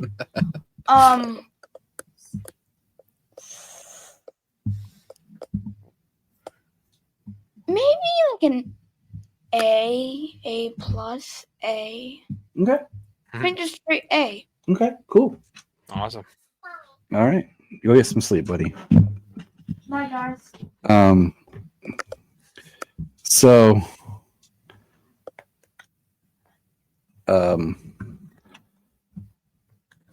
there's so much, like we could talk more. We've already been talking for a while, but like we could talk more. We will talk more in the future on this, but the Supergirl cameo was awesome. Yes. I like that. And I appreciate it. And the thing is, it sets up the Supergirl movie's arc. Like, I read the comic Woman of Tomorrow back in 2023 when James Gunn said they were going to base the movie off of it. And she starts off in a bar drunk. It's her birthday party. And they set that up to show her as like being this reckless, selfish child. And it's setting up where she has to grow in that story. I'm glad that she appeared in the movie and not as a cameo or a post-credit scene. Yeah. I knew she would do something when he said the dog was more of a fostering situation. I was like, okay, so the dog's Supergirl's, and he's watching Crypto for her. But I just feel like I kind of wish one of the post-credit scenes had been her, like, really kind of showing us a little bit something for her movie. So people would understand why Supergirl was acting the way she was. Right. I mean, I could have done without the bitch part, but because I see a lot of complaints. Well, she's drunk, right? I know that, and you know that, but I'm just saying a lot of people online complaining about it because they don't know I'm sure where the story's going to go. You know what I'm saying? Well, why wait for the movie to be presented to you? Well, I think a lot of people don't realize there is going to be a Supergirl movie. That was their first introduction that there is some sort of Supergirl. Yeah. But yeah, read that comic. We're reading it for the podcast next year, but I mean, read it beforehand. I don't care. I'll give it another try. I tried twice, and I can't make it past the second issue. So I restarted it last night, and I got the first issue done. Real quick, I made a list of Superman's powers, and I want to make sure I got them all on what we saw. We saw heat vision, we saw flight, strength, speed. Did we see super hearing? No, not really. I think you could say it was implied when he's searching for crypto, though. Right, but okay. Any other sites like telescopic or microvision or anything? Any other sites we saw? We definitely saw X-ray. Yeah. Because one of my things I had told before that I wanted to see was I wanted to see him like from Birthright, see like radio waves and stuff like that. We didn't get that. We didn't see him use solar flare. That's fine. We saw super breath, but we didn't see freeze breath. Am I missing anything? I think we saw the freeze breath with the dog because the water froze under the dog when he slid. Okay, so we did see it. I was just thinking super breath, but see, that's another crossover scene there. See, that's another kind of scene a crossover with them. where it's like they say, "Oh, it'll get bigger," and the smash cut is him holding the kaiju's foot, trying to get the dog out of the way. You know, how much cooler would have been if the scene was, "Oh, it'll get bigger." You get the shot of the kaiju coming, you know, in the park, huge, and Clark's in his office and looks out, gives Lois a look. She has to make an excuse or something. And then we see Clark run off, goes for his tie. Then we see him fly off, you know, into the park and catch the foot or something. You know what I'm saying? Like, it just kind of it's like you undercut some of the drama by just all of a sudden giving us that him holding the foot and blowing the dog to the side. So I'll toss something out here because we talked in the beginning about like the reactions we saw personally. Yeah. My best friend, who granted I didn't see it with him, he's 6 hours away. And apparently is a closet Henry Cavill super fan based off the conversations I've had with him the last 2 weeks leading up to the movie. His reaction to me, he gave it 3 out of 5. And his one note was, why is Superman getting his ass kicked so much in this movie? So I think to some general audience people, and he's a nerdy guy, but he's not as into it as, you know, the three of us. Yeah. The Superman constantly getting his ass kicked could be a little off-putting. I mean, I thought about that too because he gets beat, but he also beats back. You know, and I mean, I get it when you look at he's trying to stop the kaiju, but he's trying to stop not kill the kaiju until the Justice Gang shows up and they're just okay with killing it. And then you look at he's fighting the Engineer and Ultraman, and that's one of the point is we haven't said it yet, but you know, Lex created the hammer of Baravia, and it was Ultraman basically in an iron suit was the hammer of Baravia, which I thought was great because I think we said that or we thought that in a chat. It. But you know, the whole big thing was the hammer defeated him for the first time he ever lost a battle was fighting the hammer. Once again, I would have liked to have seen that battle. Okay. So it's like we missed 20 minutes from what the movie opening should be.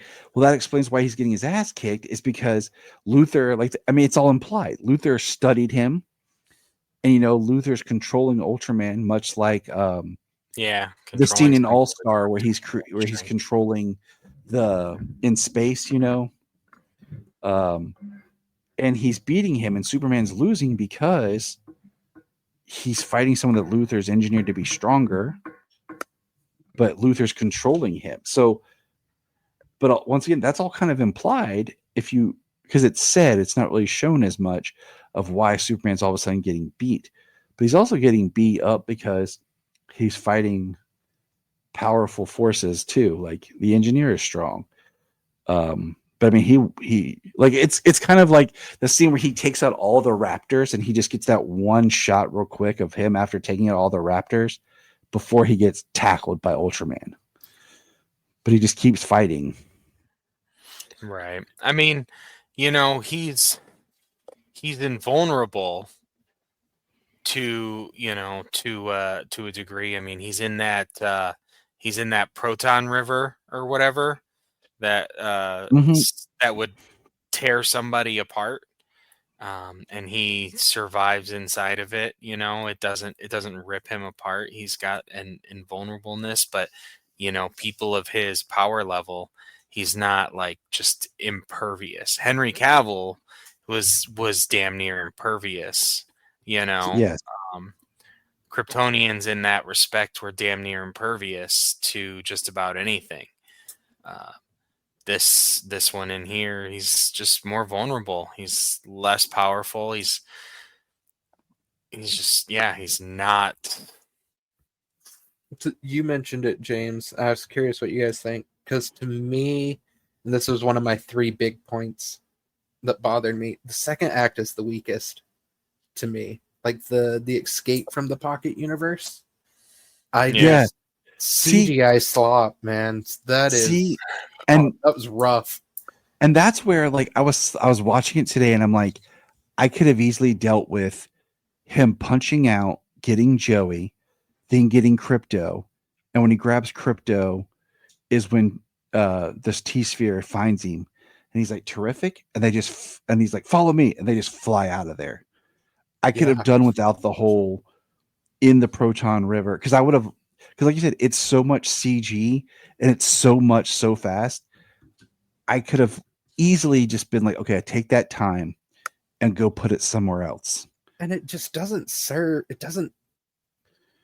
Not everything has to advance the plot in a positive way, but what is the point of that? Like, I mean, it's just to show off Metamorpho doing some stuff. You could have had, if you wanted him to have to fight to escape, just have him fight the Raptors on the way to the portal. Yeah. Just have him fighting the Raptors and flying out, and it would have been a little bit more the whole point is but it's so fast and so hard, like he's holding Joey up the whole time to protect Joey. But, that's great, but I could have done without it. Like, it could have just, he flies out real quick and we see that he's still poisoned with kryptonite. That whole second act just really dragged it to a crawl for me. The other thing is there's no scene with Flag, because Flag acts like he's kind of on Superman's side, but there's no scene of the U.S. government saying, okay, what have you learned from Hale Luthor? What questions? We want to be there for the interrogation. And Luthor trying to get around there's no involvement from the American government after they turn him over to Planet Watch. And then at the end, there's no comment made by the government or anything.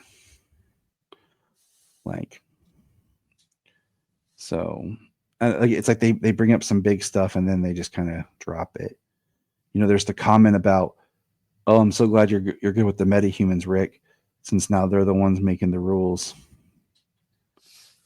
Well, haven't they been making the rules for 300 years, apparently? That was another thing that bothered me. The 33333. Yeah. Once again, that's just setting up history of that's what I'm saying. I'm not a huge fan of how it starts. Yeah. I would that allows us to have a Justice Society movie, though. Yeah, I mean, and that's the problem is you're starting this movie in a point where we can move forward and backwards. Is that good for this movie or not? Is this movie suffering because you're dropping me in a world that I have to learn forward and backwards? And you've already told me that Creature Commandos... You don't have any history. You don't have any future right now. Right. That's what I'm saying. But we know the movie pretty much stands alone on its own, though. Right. But supposedly Creature Commandos is supposed to be in the same, DC universe. For me, it's very much a comic book universe. I could see it existing in that, Well, yeah, but I mean, there's nothing that ties it in that. There's no comment that kind of oh, that's because of this, or the lack of. I mean, it's a movie, and it's the kickoff. It's the real kickoff of their universe, which I'm not expecting them to dissect 300 years of apparent history for us. But I'm a big fan.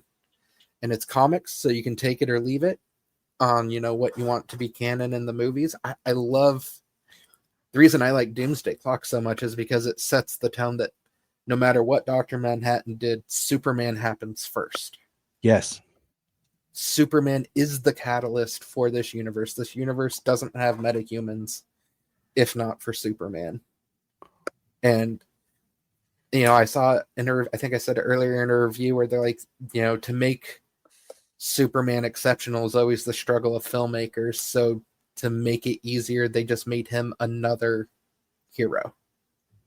He's the strongest of them, but they drop you into the middle of a story and he is there.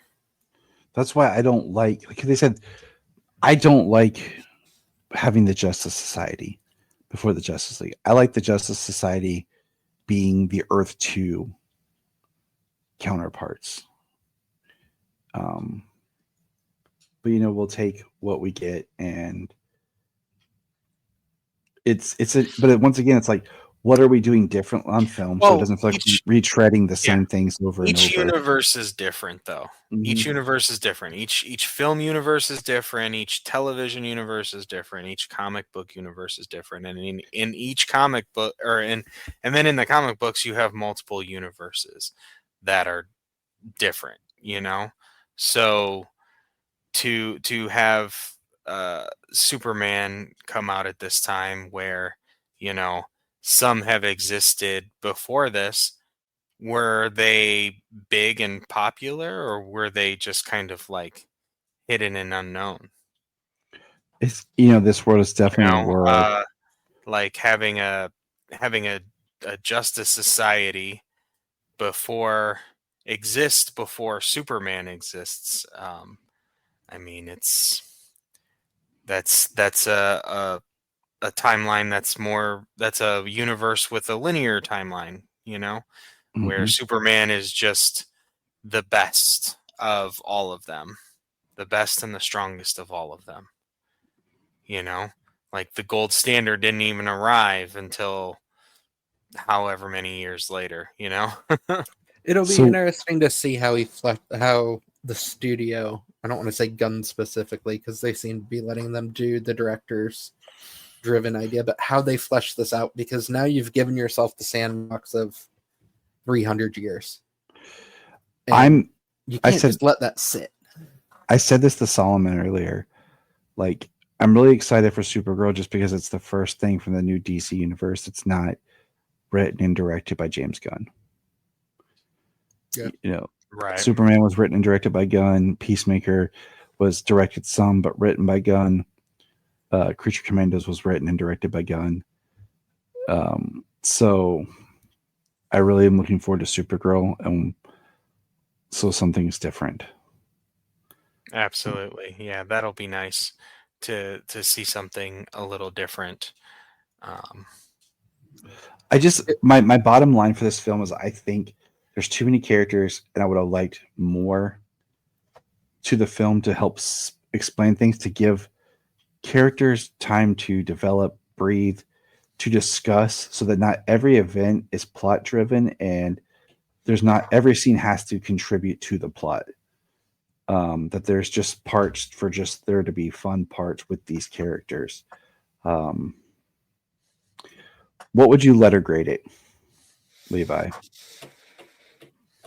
I'm trying to do the math from a 4 out of 5 to we'll go an A. Okay. Just a 90%. James? Yeah, I give it an A. I went A minus, but so it sounds like there's a little bit more that you didn't enjoy or anything, or I didn't just enjoy it. I guess or whatever. It's a little bit more nitpicky. A lot of it's just from my storyteller self. That I would have liked. Well, from your storyteller self, you're. It sounds like you're trying to you're trying to get more mileage, more corners of the story flushed out. Where this movie has a story, but you can somebody can work within those corners. You're asking for more people. You're asking for more things in here when you're already saying there's too much. Yeah, take out some to flesh out others. Oh. That's my thing. Like, take out some to flesh out others. Where would you put it in your Superman ranking? I have it at 2. Like I said, it's going to seem like I talked a lot of shit about it, but I really enjoyed it. The good outweighs the bad. So I have it. It's in my top 3. I can't place it just yet. I need to sit on it. I think having this week listening to some other people's, because I haven't listened to any other reviews or podcasts or anything, and then going back and seeing it again next week. Right now, my top three is this, Superman the movie, and Man of Steel. If we're doing live action, we throw in the animated, we know how that goes. So right now it's just kind of like Levi's, like I said, my number 2. But I need to sit on it. I think it can switch back and forth because I really like the characters. And just because, like, giving it some time watching it, and sometimes, really kind of like, okay, this is the story they're telling and this is what they gave me. Okay. Compared to what I was looking in this for or what I thought they were setting up with it.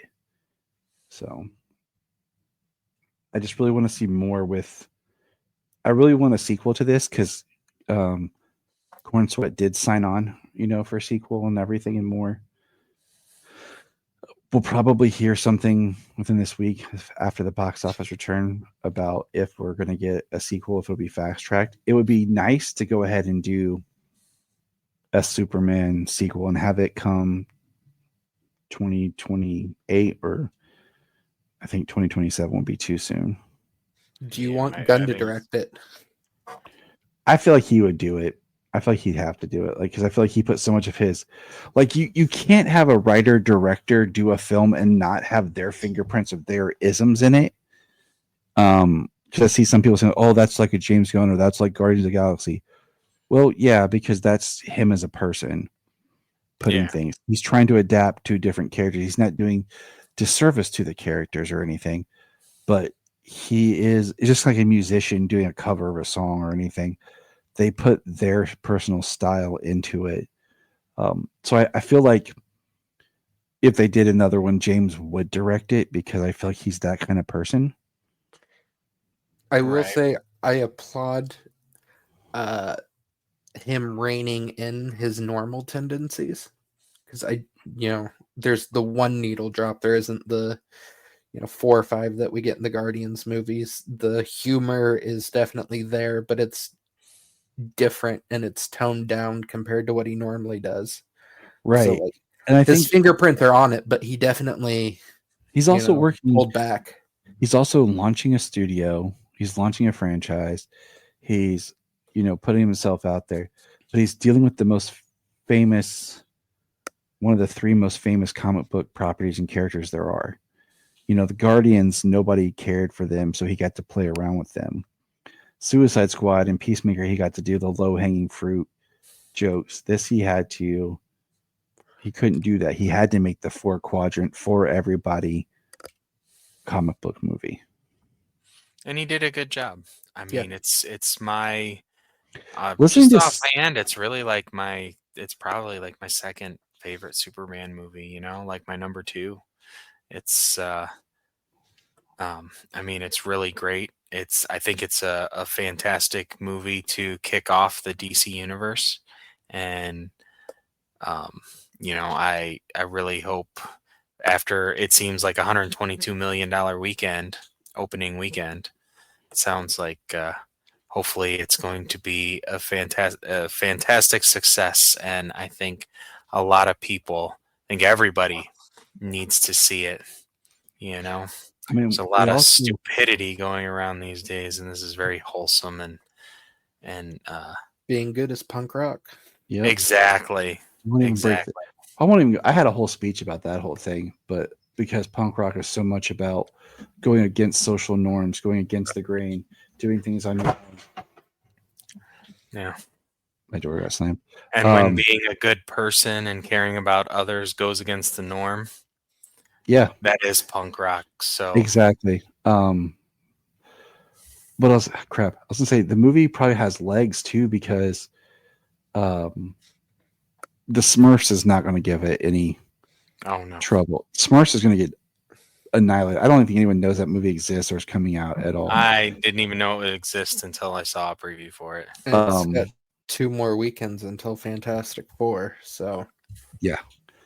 So it's I saw some predictions of a Barbenheimer type thing of double viewings being projected between Fantastic Four and in Superman. I mean, that wasn't it super fantastic or something like is what they were calling it. But I mean, my thing is, Barbenheimer released on the same day. This is weeks apart, but this is going to have legs because there's no other competition till Fantastic Four. Well, and if you add in the international, it's already I think like 10 million short of making back its budget. So Nice.